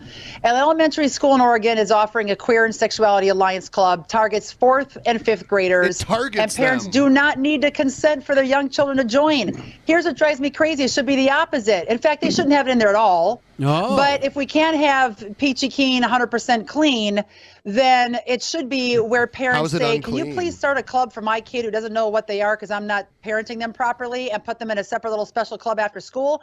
Not that parents, a majority of American parents that don't want their kids indoctrinated, have to opt out. First of all, here's the thing. I doubt this is how they're reading it. Yeah. And I think most kids don't at that age don't necessarily know their sexual identity, but maybe, you know. Well, maybe if the kid is like, yeah, like at that age, you knew you like that one girl, like you may fuck with her, but what if you look at, you know, some little boy over there and like, oh, that's a cute boy. You're not thinking sexual thoughts. I don't think they're teaching these kids how to fuck. Right, they're not. In these classes. They're definitely impressionable at that age, and there's a lot of commentary about LGBTQ and the rights and the lifestyles. So I can understand why they'd want to start a club, little gay club, little gay kid rainbow club, little fucking happy queer traveler club. Let's go. I don't really fucking if they're in there like doing like gross sex stuff, then maybe we got a problem. I mean, but if they're just there to be like, hey, yo, you know, my friend Gumpy looks like he's might be a weirdo. Let's give him a hug. Okay, let's hug. Yeah, let's support each other. Saying? You know, Gumpy the weirdo. No, but this even goes further. They're not even giving the option to opt out. Isn't W on there somewhere? Isn't weirdos on in there somewhere? I don't know. But yeah, just give him a hug. This. But here's what happens. The club says they will focus on having conversations about identity, gender, equal rights, and social issues. Explore LGBTQ activism and history, the wrong kind of history. Discuss. Oh, okay. Yeah, so like this is all just normal stuff. People. Personal struggles and successes in a supportive space. Personal struggles and successes, personal, important to you. Advocate for change in our school and community. This is what the problem I have is advocating for change. What change are we advocating for? We're going to start having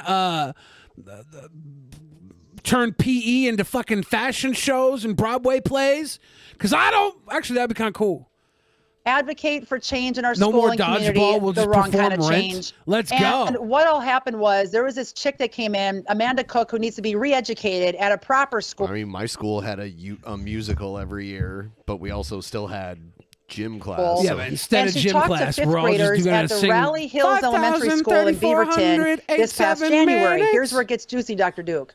Their conversation included a slideshow presentation with talking points about identity, gender, equal rights, and social issues. They shouldn't even be talking about that. Let's do math.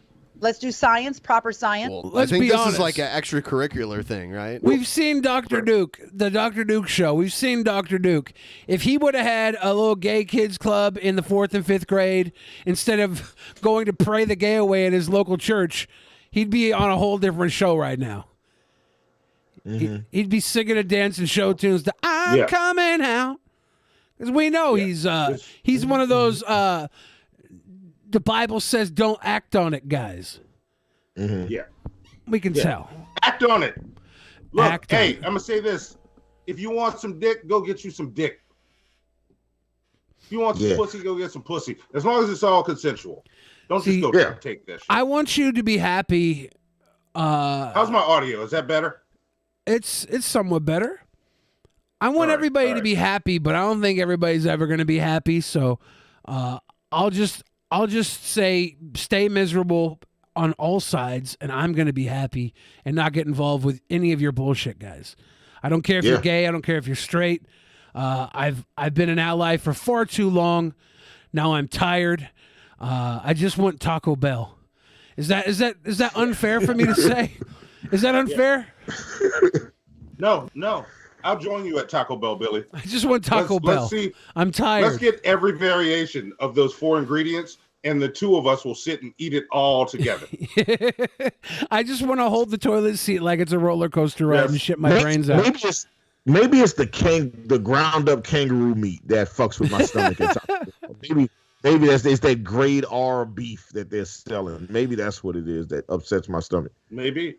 Or maybe it's the refried beans that are doing it to me. I don't know. Maybe it's the deliciousness. I heard that Taco Bell that the beef, the ground beef is actually okay. I heard the steak is okay. I heard the shredded chicken is okay. But I heard that the grilled chicken, the non, I heard that's gross. I don't know if that's true or not. Okay. From people who work there. Okay. I haven't tried it. I've never eaten the grilled chicken. Why go to Taco Bell and get chicken anything? I don't know. I mean, get the steak or the beef? I heard the shredded chicken is good. I used to get a chicken burrito all the time. Until maybe that's why you're shitting your balls out. Maybe so. But the funny thing is, I got it for years and the shit was fine. And it was like those last 2 times I went, it was like, you decided to eat Taco Bell. You motherfucker. All right. And my stomach just let me know. Let me know real quick. Don't do that. Don't do that no more. Yeah. I do think that it's okay to have 4th and 5th grade gay class, a little gay club. But to counteract it, we should also have 4th and 5th grade MAGA clubs so that we can see which kids go to which class. Because I think if the MAGA clubs are anything like Nick Fuentes in America First, then they're gay too. They're just closeted. So I don't think it's fair to teach them to come out of the closet. Yeah, I don't think it's fair that the only gay kids that get a club are the ones that are willing to come out about it, not the ones that hide behind their America First hats. Oh. Well, that's the reason you don't need parental consent, because the MAGA kids can join that club before they become MAGA kids. Stand up. Billy wants to weed them out young. I don't know what that means, but it sounds sexy. Shut the fuck up.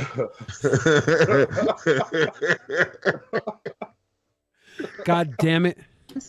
And wouldn't it be great to see Nick Fuentes, if he had that class, just walking down the street in some short-ass rainbow biker shorts, no shirt with that mustache, screaming with pride. Like, I'd be like, do your thing, Nick. Go. Yeah, go, just blasting Lizzo's Good as Hell. You know, as loud as possible. Yes. That's who you should be, Nick. Go out and be. I got my hair did. Check my nails, girl. You look good, feeling good as hell. Yeah, it would be. He's got his strut down and everything. Come on, I would be so proud of that motherfucker. Instead of the red hats, they'd have rainbow hats that said "Feel America Great Again." Yeah. I'd be like, work it, Nick. Work it.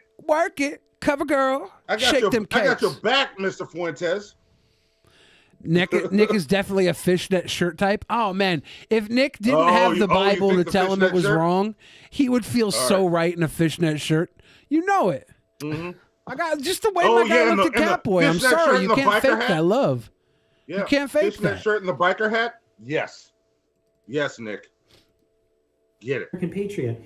And for you to say you're for inclusive populism, it's just disappointing is what it is. I don't know where he's like hanging out in a hotel room. Populism. It's probably during AFPAC or whatever. Yeah. And he is slouching in this chair. I'm going to do something. I'm going to play a different one here. He shaved his little chin. He was interviewed on this show recently. More, folks. But there was one part in there where you talked about how, what's the point of diversity? Is there anything good that comes from diversity? I'd like you to talk a little bit about that. Yeah, Because, we got Eminem obviously from diversity. What are you talking about? Yeah. leftists will use the phrase that diversity is America's strength, but you hear it a lot too with mainstream conservatives. You hear it a lot from people like Turning Point and Charlie Kirk, and it's almost as if they're pandering when they talk about the strength of diversity, and it's a really good thing that we have people who come here. As long as it's legal, it's a really good thing to have that diverse population. So speak a little bit about diversity and how it's not good for America. Sure, yeah, and you're right. It's conservatives and liberals. They say diversity is a strength. And, you know, I started to realize when I was younger, I was thinking to myself, because this is the argument. We're told America's exceptional, and why? For the past 30 years, which is different. You know, in the old days, they used to say America's great because it's Christian, or America's great because it's European. For the past 30 years, people have said, well, America's exceptional because we take the best and brightest from around the world, and we have diversity. And I would think to myself, you know, what really are the tangible benefits of diversity? You know, some of the arguments they give is, well, you know, black or Hispanic people can give like a different perspective.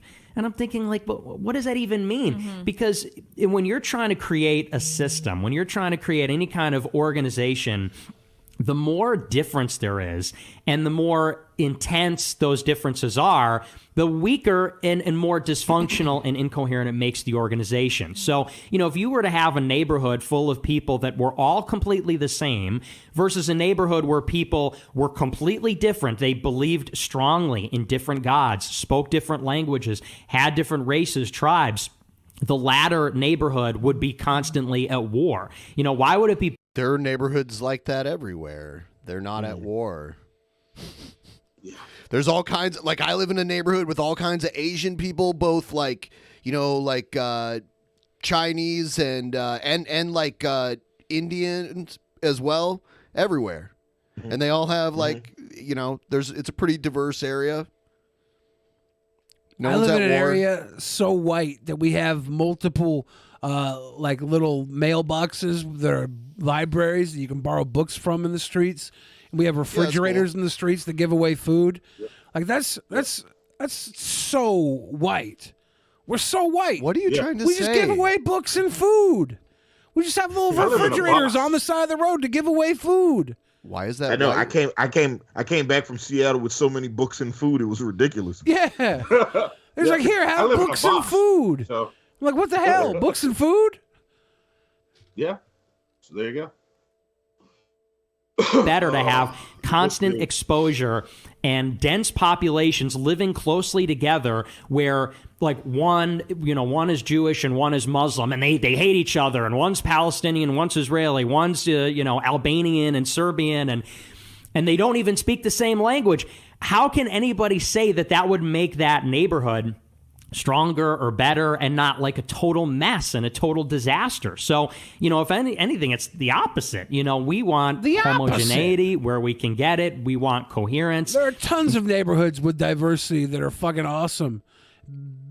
Lovely places to live. And I think the real diversity is the how much money you're making. Mm-hmm. Yeah. When you see those areas kind that of are poor, strawmanning this a bit to say that all these people automatically don't speak the same language. Mm-hmm. It's not the case for everybody. Yeah, we all pay the same money. Yeah, you already fucked up the argument. We want a society where people are on the same page and they can get along together. Not a place where, you know, it's schizophrenic, which is kind of like what we've created here. It's chaos. Well, it's like how... I mean, usually the following generations after the original immigrants come over, they assimilate and they're way more in touch with being American than they are the country that their parents or grandparents came from. So I don't really understand. I don't really get it. I don't get it. Yeah. They all learn, they learn the English language because they go to school here and they grow up around English speakers. So, I mean, and a lot of times, I mean, you're not going to be able to legally immigrate to the United States if you don't have like a working grasp of English legally, unless you already have family here or something. That's like one kind of loophole to it. But yeah, you need to get a visa to like live and work here. So leftists like to point to the Nordic countries and they say, oh, well, the best system is in Norway, Denmark, where they have all these, the welfare state. And one of the reasons why people have no problem paying 60% taxes and establishing a welfare state is because of the homogeneity. They feel like everyone in their country and their neighbor is their brother because they're inbred. I don't know. Like what? She's saying because they're all the same race in general. Yeah, they all have very similar physical characteristics, but that's not true for all of them, but a lot of them. She's saying that Wakanda is an ethno-state. The same place. I mean, of course, they also have a fraction of the population. It's like Denmark is a population of LA. But I mean, it also has to do with the fact that they are all from the same place. And so they really feel that brotherhood and that familial sort of feeling that America really, really lacks. So I see what you're saying, but I think a lot of people, they like to attack you and say, oh, well, so what if there's a Muslim person or a person from... Yeah, I don't know if we really lack it. Because I think like just there's a lot of U.S. patriotism for like America as a whole, as like, Yeah. So like these people just say shit and then expect you to just listen to the bullshit that stacks up to create an argument. Yeah. And you have to answer a simple question at the end based on all the shit they said. I'm like, no, let's unpack every fucking thing you said. Because I just stop them at the first incorrect thing that they say. All right, so let's correct that first, and then you can but then you can't. They can't finish their thesis statement if the first thing that they said was wrong. Yeah, I wonder how we would get then together. That means start over. I wonder how we would all get along in this country if half of our military budget went to enriching the lives of our citizens, instead of having $600 billion spent on missiles and tanks. It was $300 billion, and then $300 billion spent on giving like people, I don't know, Head Start programs, giving people high-speed internet, giving people access to full body massages and back alley blowjobs. Like that's where we need to be. Asia or somewhere that has adopted the American culture. Is that somebody that you don't want in America? And that's obviously not what you're saying. Right.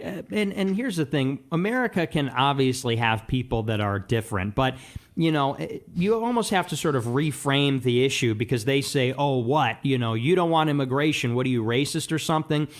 What's being proposed to us, propositionally positive, is to remake America. Take America, which it was one way, radically transform it into something else through massive, unprecedented immigration from like the worst place. There's been massive immigration since the inception of America. It was like once upon a time, America was this place that had this one group of people that were already there, and then there was all of these immigrants that came over from like Europe on the Mayflower and shit, and they, and killed those motherfuckers. We need to go back to when America was great, when it was just indigenous persons all over the land, lots of trees, buffalo, and shit like that.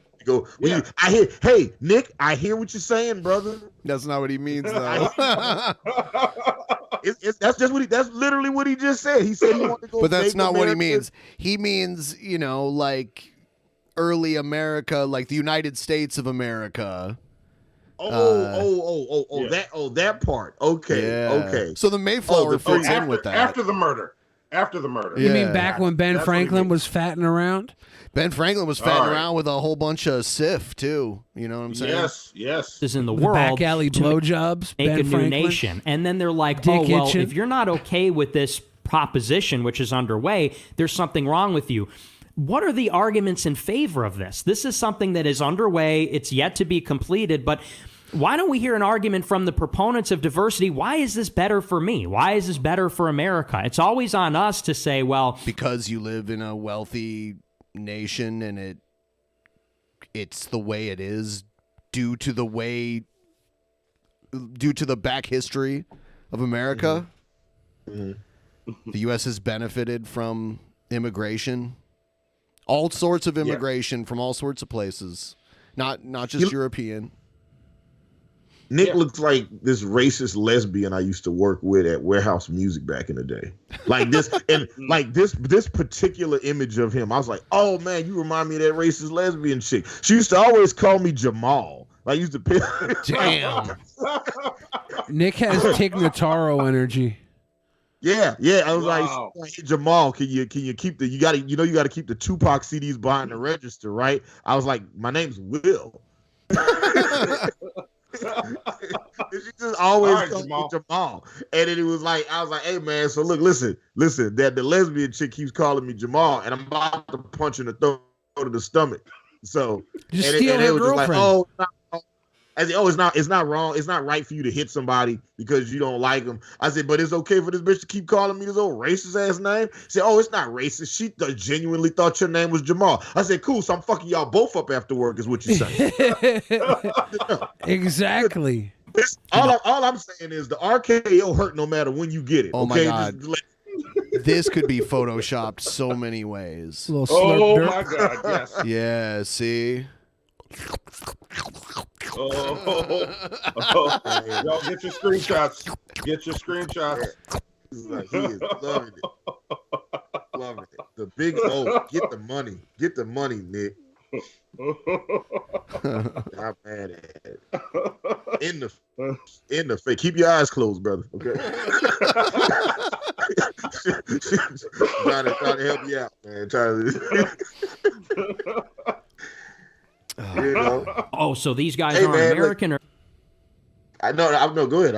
Or this and that, and it's like, this is being done to our country. This is like a very radical transformation that is being imposed on us, and it's almost like we have to argue like why it shouldn't happen. Shouldn't they have to make the case for why it should happen? America was working; it wasn't broken. It seems to be getting worse. And yet, again, we're always on the defensive, always on the back foot, explaining why we should not have to have this happen to us. I think it should be on them to explain, what exactly is the benefit here. Can a proponent? All right. Is this guy getting his hair cut while he's talking to Nick Fuentes? He's got Paul McCartney with a gun behind him. Is Paul McCartney cutting this guy's hair while he's talking to Nick Fuentes? No, he's holding a gun. Everyone like the stream. We're going to check out the Streamlabs. I guess we got a couple of them. We have 4 Streamlabs. Thank you, everyone, for 4 Streamlabs. We got Muffin Man said tip train for having Hannibal and Monty back on. Drunken the West, Kentucky, Missouri, Illinois, and Ohio are the homes of several medieval Native American mound cities. Yeah. Cahokia, the most famous, is across from the river at St. Louis. This has been a pre-Columbian fact of the day. There's a serpent mound in Ohio. It looks like a giant snake from like up above. It's really big. Daniel Iyer gave that big love. Talking about Beardson's rap career.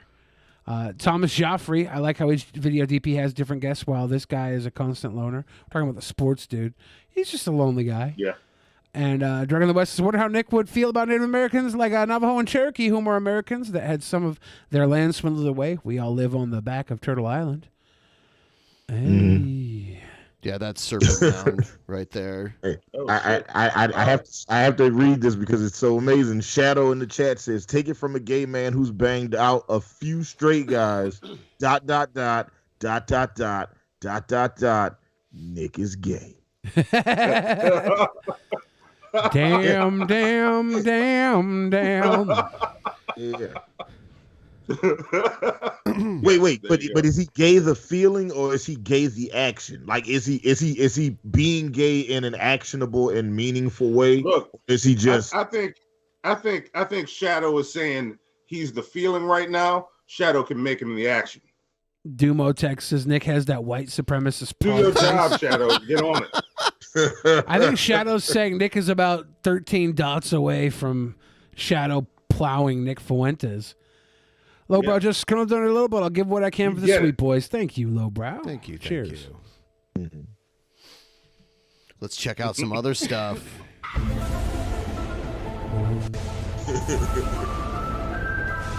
WNBC.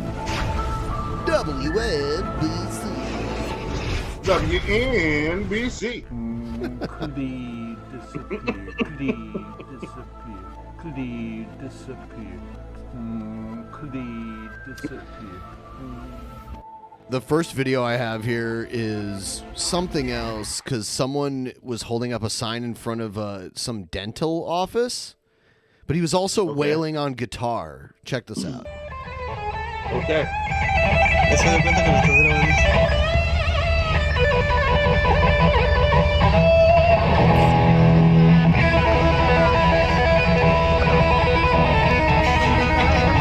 Western Dental sucks.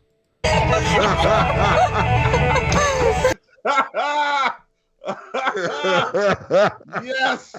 Is this guy like Captain Planet? If every Drunken Peasants host in history came together, would it be this guy? Maybe. Possibly. I like it. I like it a lot. Western Dental sucks. Oh. Yeah. I wonder what other places that suck that he plays at as well. By the way, I want to. We have to talk about the passing of the Diamond Stud, Razor Ramon. They took him off life support. And, Yeah. Oh wait. Yes. Yeah. All right. So, one of my favorite wrestlers ever. One of my favorite wrestlers ever. And I saw this video of Hulk Hogan. At his, he owns like a bar in Florida.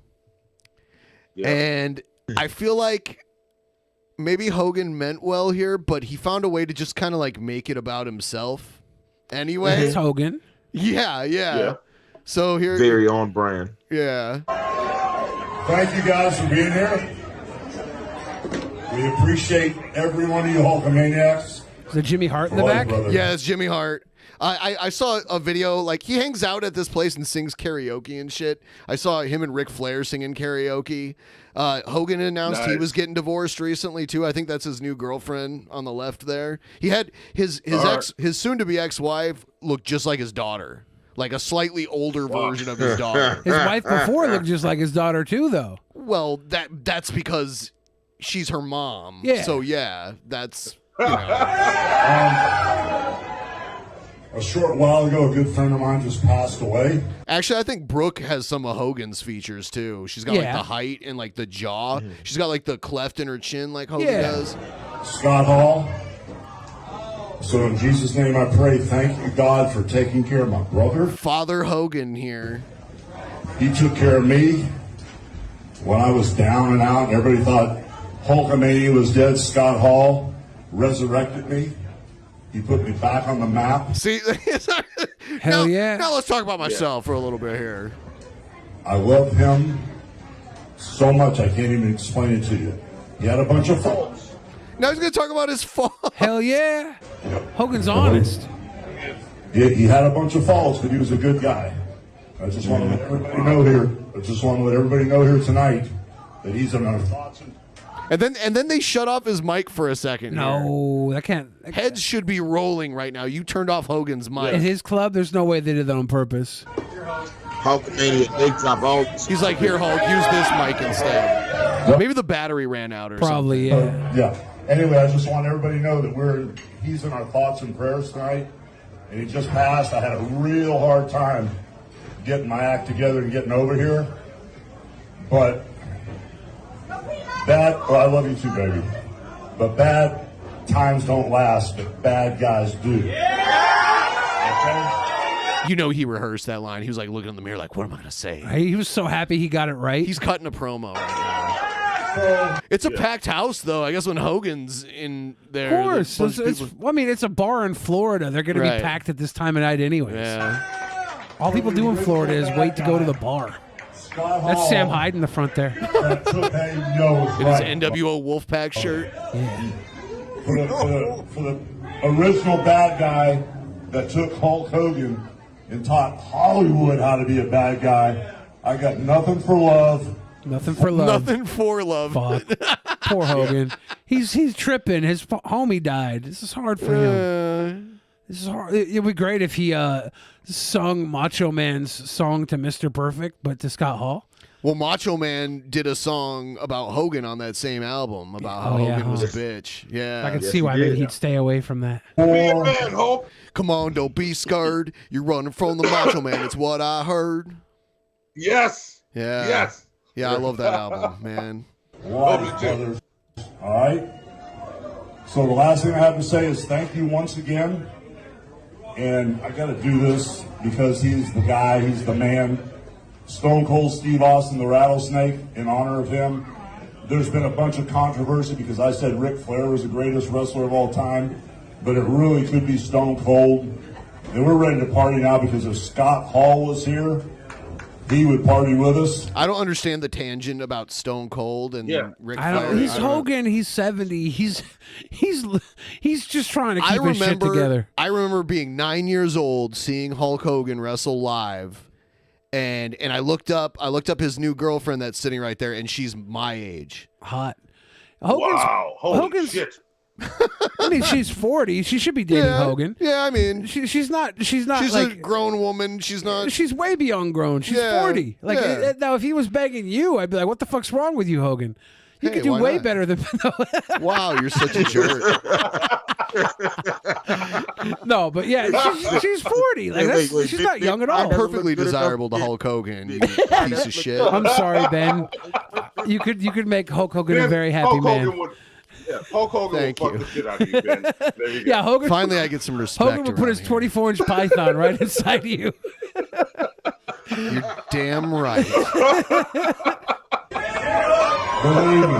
Believe me, he would party all night long, brothers. Believe me. So, in honor of... He's here. Yeah, he's here, brother. He's with us. So, No, he's not there. He's dead. He's probably at here. He's probably He's at the alive. Wolfpack party, wherever that is. Yeah. He's just meat right now.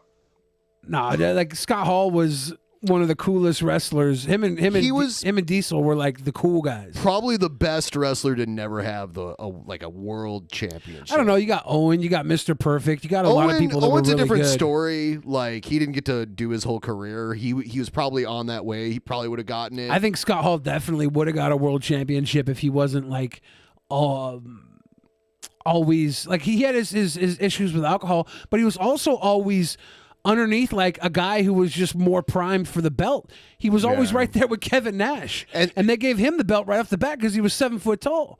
So it's kind of hard. Scott Hall was tall too, though. He was like 6'8" or something. 6'6", yeah. Okay, yeah. Yes, he's tall as hell. Like if And by the way, Nash, Kevin Nash isn't actually 7 feet tall. well, he's 6'11". Yeah, he is. And This sounds like some Billy height logic. yeah, you add an inch for all the fucking under 6 foot tall people.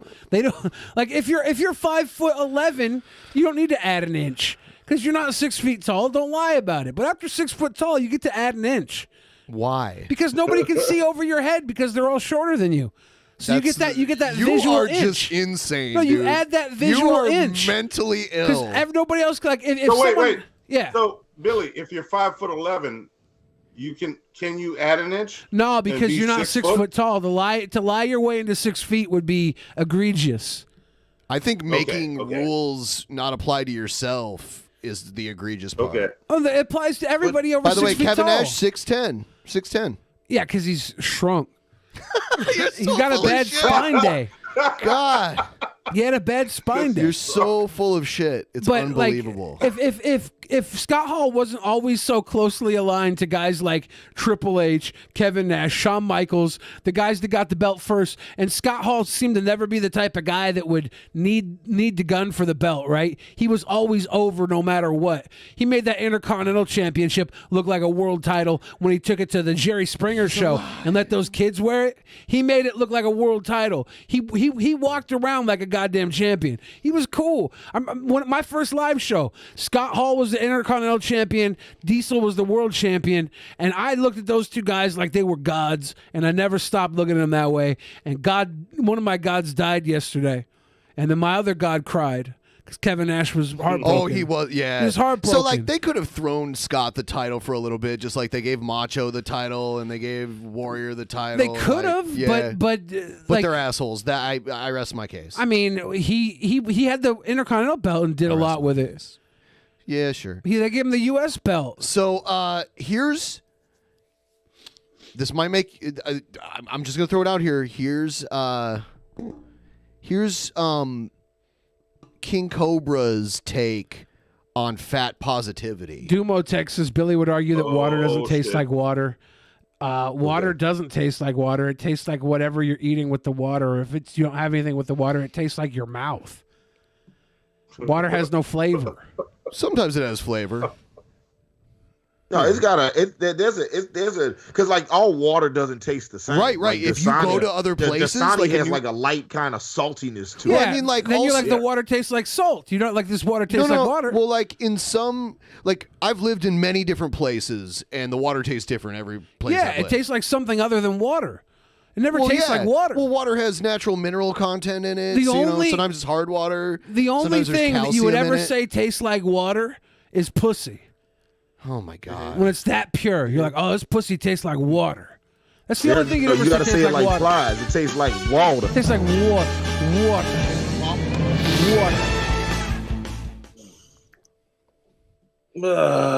What up, YouTube? It's your boy. Why is Cobes dressed like goddamn Riddler in the Batman? Cobra back at it?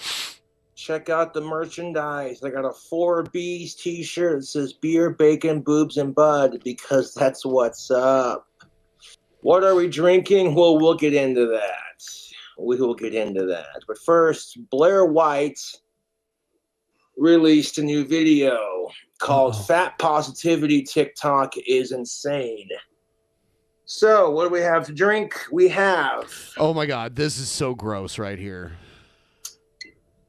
a Villa M sweet red wine, and we're gonna mix it with some Mountain Dew just to piss off the ones. Red wine and Mountain Dew. Can I just stop and suggest why didn't he get Mountain Dew Code Red at least?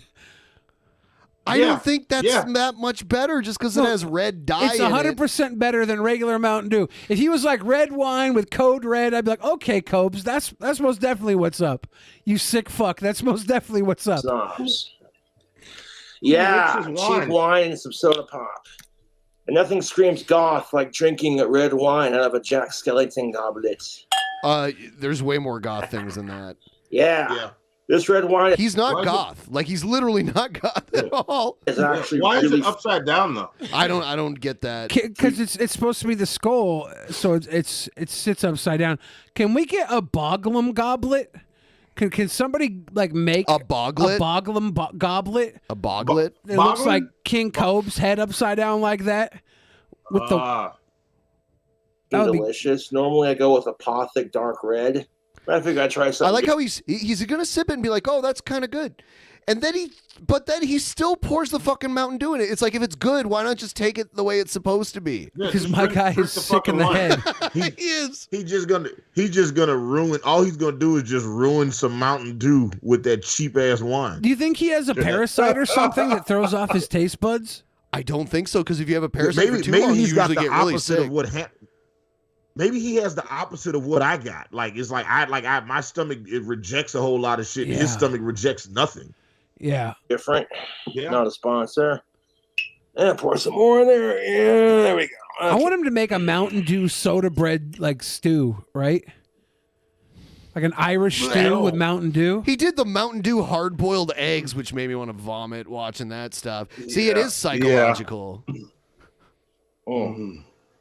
But do you think you could eat the Mountain Dew egg? I boiled probably eggs, could and and not you would be puke. okay? Yeah. I mean, like it probably taste gross though. They were like very green, like neon green, hard-boiled eggs. Honestly, eggs are one food I actually don't really care for, but I'll still eat them. I ordered a burger that I didn't know had an egg on it, and I just ate it anyway. Like I didn't see. There you go. Listen, and so if I bit into an egg I bit into a burger that had an egg on it and it had like that runny ass yolk. As soon as that yolk was runny yolk, right? Yeah. Texture, man, texture. That's pretty good by itself. It's really nice. That's really fucking good red wine. Yeah, good red wine, dude. I can get down with this. This is really good red wine. If you ever get a chance, there's a logo 21 and up. Now we're gonna splash it with some dew. Drink Splash it with combination. dew. I call it Cobra's blood. Why not? Oh my god. Oh. That's not a splash. Cheers. Oh, he didn't mix that shit or nothing. Here's your reminder that fat phobia is rooted in racism. Oh god damn it. What? Why, dude? No. Fat phobia is not rooted in racism, you retarded bitch. Oh my fucking god. Wow. There's nothing wrong with loving your body, whether you're fat, skinny, no titties, no ass, busted ass face. Nothing wrong with being positive about the way you look. Face. But there's a big difference between being confident and being narcissistic. Some of these people, now look, the root of this problem is that people who are fat have been fat shamed, much like trans and gay people, for ages, for a while. Sister Mary. Being super skinny was all the rage. The person that edits this does a very good job. Boglum Chronicles And now is their channel. we're in a society that says love your body, and nothing wrong with being fat. It's unhealthy, but shit, what isn't unhealthy for you these days? I mean, the things that are unhealthy now were equally as unhealthy before. I guess there's just more unhealthy stuff available. Is the problem? I've seen this motherfucker cook, so yeah. Yeah, that's ridiculous. That's unhealthy. And it's just that motherfucker just drank red wine with Mountain Dew, bro. Just like what are we talking about? And he's gonna get into like body the politics of body positivity. He's like, my nigga, I've literally watched you eat like pizza with with so much extra shit on. Like, what was the Domino's pizza that he ordered? He had all that extra shit on top. Yeah, one time he took a frozen pizza and put strips of raw bacon on it and thought that the bacon would be cooked in the oven in the same time it would take the pizza to be ready, which isn't true at all. You'd have to leave bacon in the oven, raw bacon in the oven for a long time. So he was like trying to eat it with the raw bacon on it. Come on, Cobes. And when you make it all about your identity versus, you know what I'm saying, that's where it gets annoying. You feel me? There's nothing wrong with being gay, lesbian, trans, whatever. As long as you ain't a sick fuck, who cares? You know what I'm saying?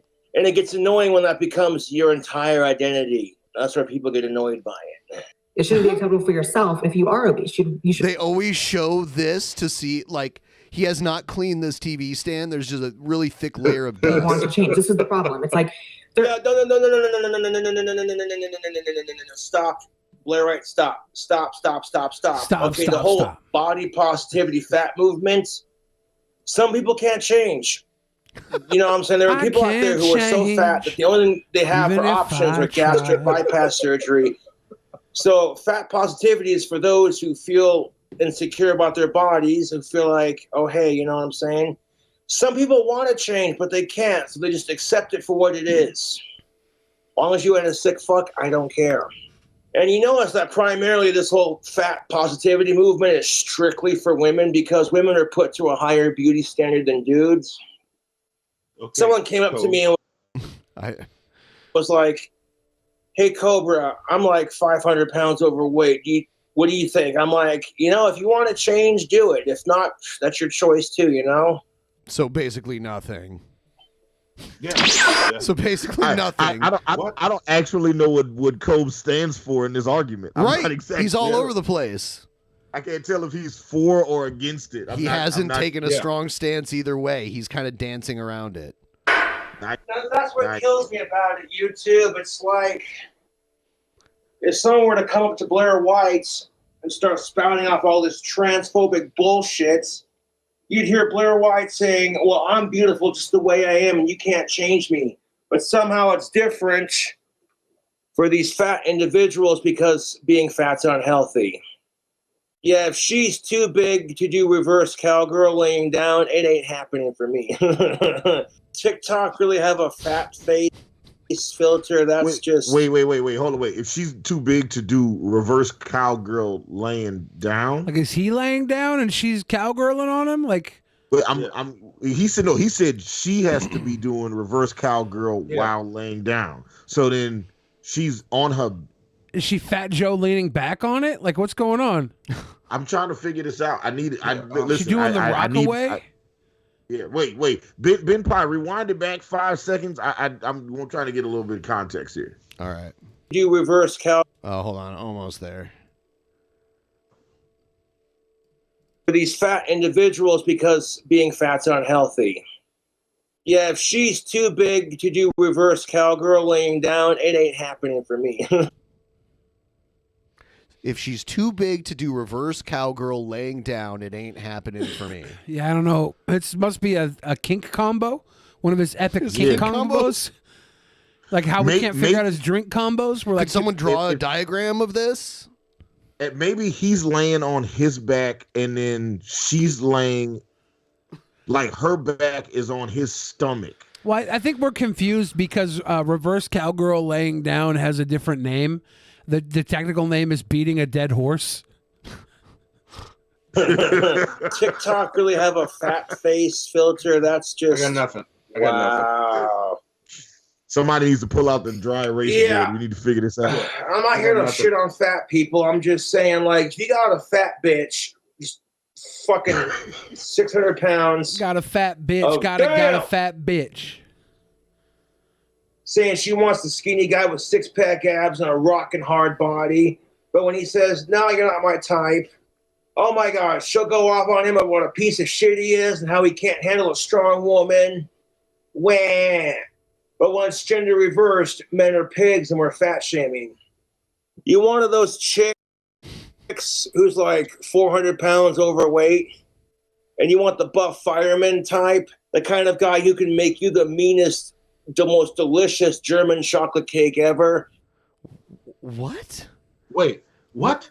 Listen, lots of people know that firemen make the best German chocolate That's cake. what they teach you at the Fire Academy. Buff fireman. Yeah, when you're that's like 90%. All the motherfuckers do is just lift hose, make chili, and chocolate cake. Everybody knows that. What they do. Fucking eat your fat pussy out while you're eating it. You'll find that kind of guy. You just got to keep waiting patiently, dude. It's not fat phobia to have a preference, okay? Everyone's allowed to have preferences as long as you ain't a sick fuck. There were two reasons why we have the fat positivity movement, because one... You know, every time King Cobra talks about a potential person he's interested in dating, he has to clarify that they are of age, they are cisgender, they are alive, and unrelated. Every time. All right, fair enough. Wait, what did it say one more time? Of age, cisgender, alive, and unrelated. So just the fact that he even had to mention alive is interesting to me. All of that is interesting. At no point have I ever had to tell somebody that, as oh man, I met this dope, a living girl the other day, and she was sexy as fuck. I've never once had to qualify. Hey, you remember when we were hanging out in Seattle and Anastasia was there, and we was like, oh man, she sure is living. She was living. A living, breathing person. There you go. Of age about loving and your alive. body, and two, non-related, cisgender. Yes. Because women hate competition, right? Of course, these women who hate competition are going to encourage their friends. Hey, honey, it's okay. You love yourself for the way you are. So they can pat themselves on the back like, oh, I'm such a good person. Well, secretly like, I hope that bitch doesn't lose weight. I don't know. I don't know if this is. You did a diagram? I think this is reverse cowgirl laying down. As you can see, Cobes is on the bottom here. And she's doing like the reverse cowgirl, but then she leans back and she kind of squashes him. Squashes. I think that's it. I think that's it. Look at the wait. The look on his face looks like he's responding to it. Yeah. My guy might have gone a little too far. Can I do one more picture? Can we go full screen with that for one? I think I'm gonna snap it and send it to Ben so he can put it on because my phone keeps trying to like recorrect itself. So let me just get it to Ben. It'll be 1 second. Look, here's what's funny is that you literally drew what I was thinking in my head. It was just not the size of the woman, but I was trying to see how big we can make her because he was saying if she's not big enough, then or she's too big to do that, then she can't, right? So let me get this to Ben. All right, Ben, you have the official file, so my phone won't be tilting and tripping. The ever reign of the icon. legendary. Oh shit! Hold on. Sorry, my browser started playing some shit. Something is legendary though. Yeah. Man, oh man, that picture. Yes, that was it. That I need that on a T-shirt. I need to be walking. I need to be walking around downtown Atlanta with that shirt on. Nice. Mm-hmm. So you can tell Cobes ain't wearing nothing but his collar, right? And his glasses. He's got his collar and his glasses. And this woman, who I think may have broken her kneecaps, leaning it back. And then she's got she's bracing herself with his hands, and his eyes are extra bugging. And he's like, well, she did reverse cowgirl laying down. I think that's what that is. So is it just because? Is this why he hasn't gotten laid in so long? Because he has these. Because he's stuck under a fat girl. Oh yeah, or that, or he needs a contortionist to do this kind of stuff. Yeah. I don't know. I think he's just in love with the idea of love, so he doesn't really need to have anybody. He just wants to infatuate about the time where him and an of-age girl got it on. Not just of age though, cisgender, alive, unrelated, and alive. All things I look for in a woman.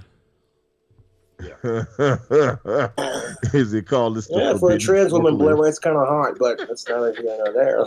But she's not cisgender. Yeah. Yeah, I'm not into trans like that, but I will acknowledge it for what it is. Blair White's hot for a trans woman. If I was into that and she was single,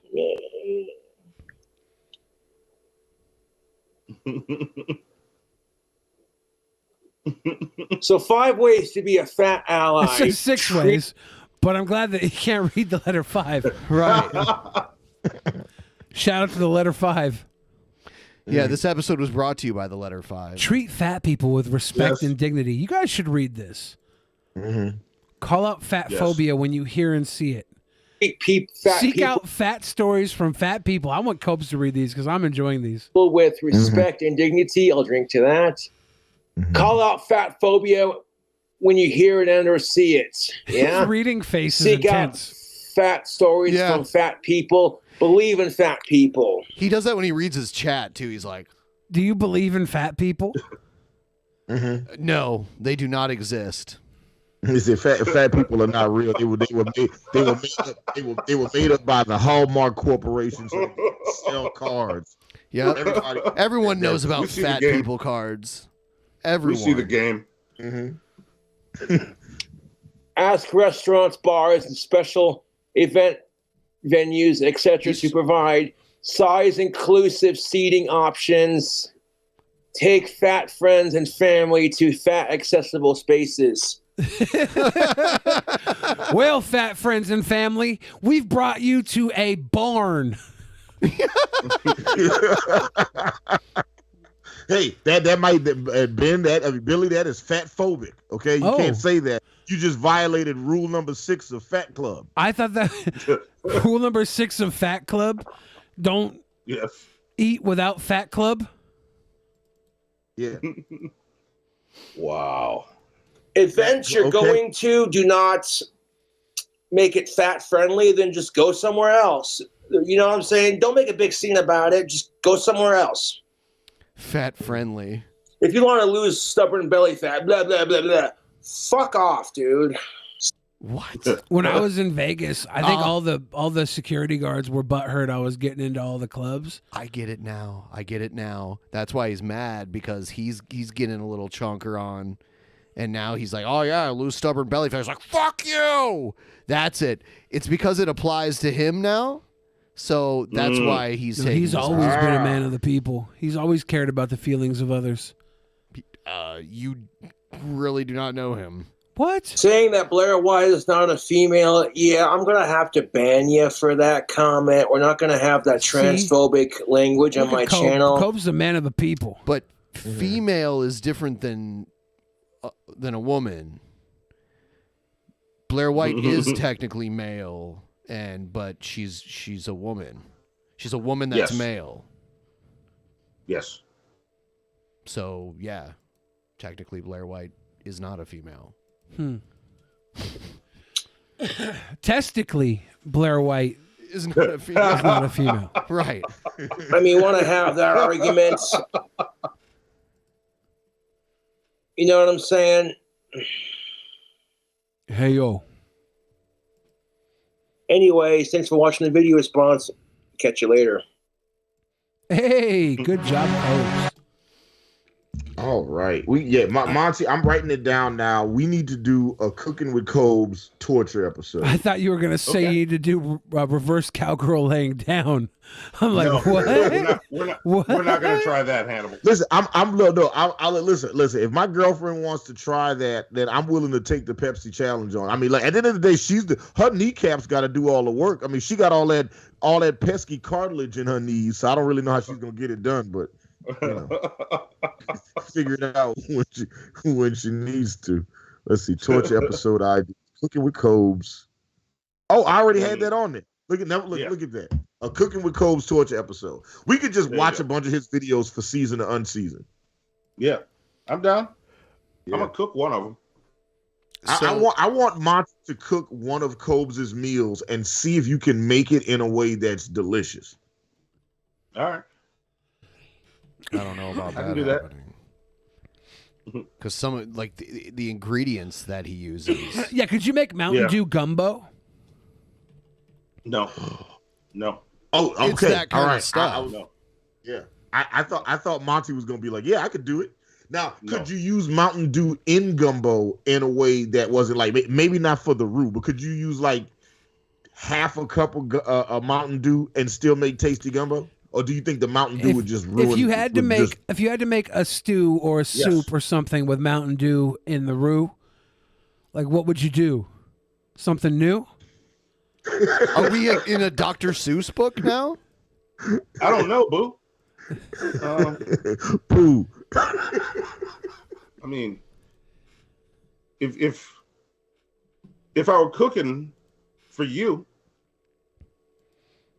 I might make a stew. You already said stew. I fucked it up. Well, no, but without rhyming. Do you think you could cook something? Billy Boy Blue.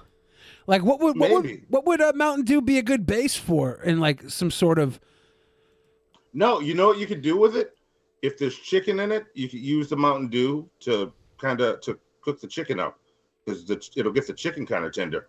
Yeah, I'm thinking like a chicken pesto Mountain Dew soup might work. Yeah, something like with that. With a little saffron. Mountain Dew is so sweet. Little saffron. Yeah. Hey yo, Brandy boy, thank you for getting us up to the 6.95% mark.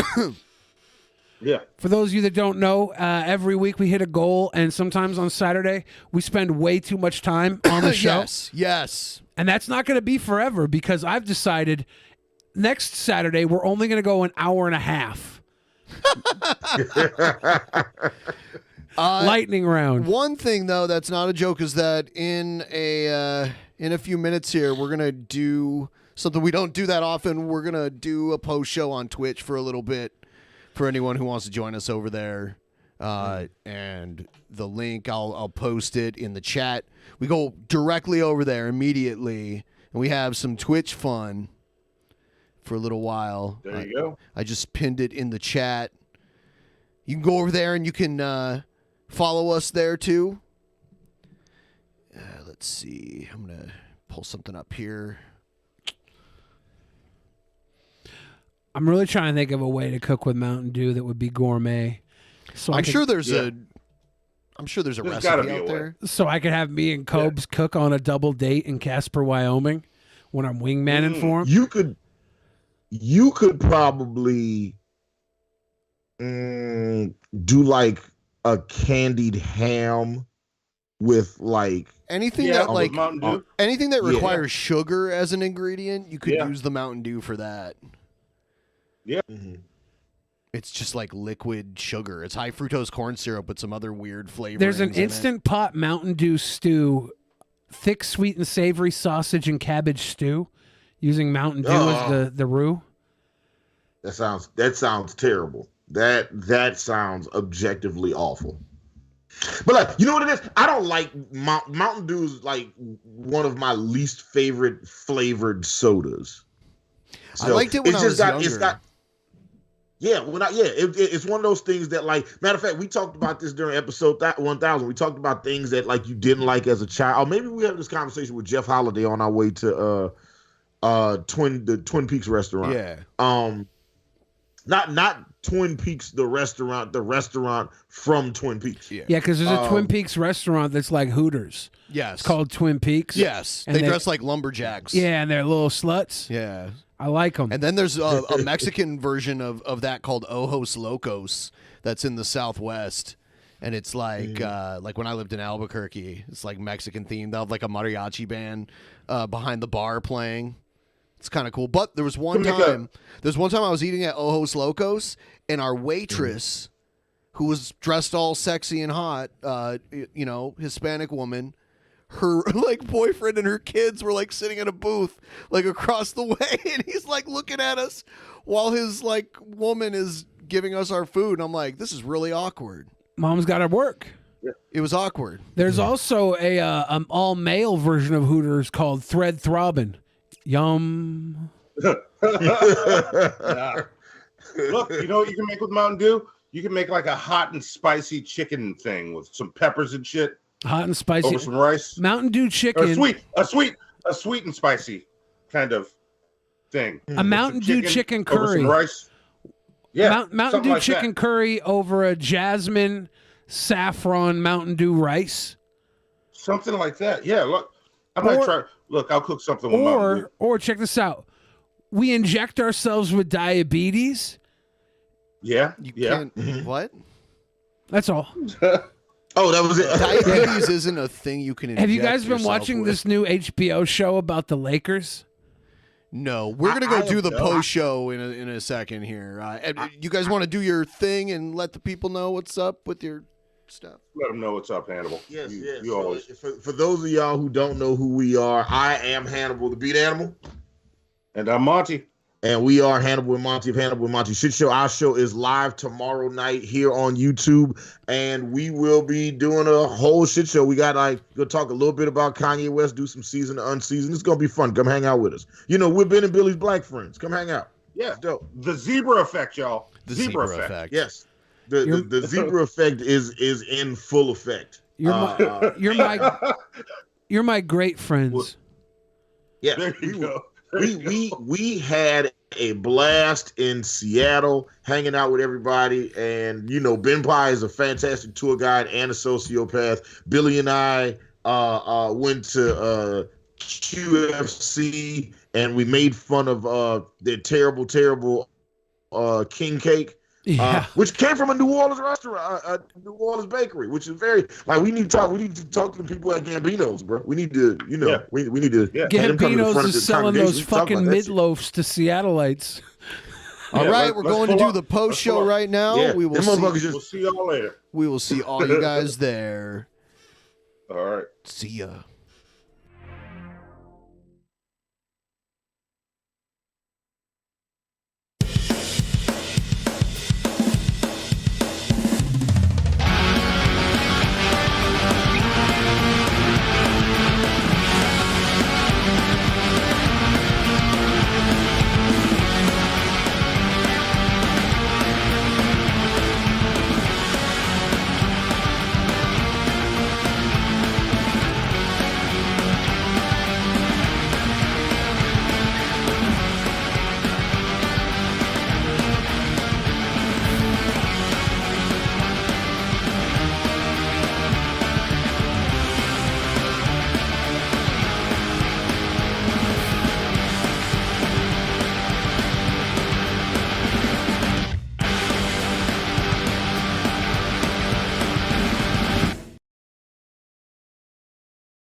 In the beginning, there was nothing.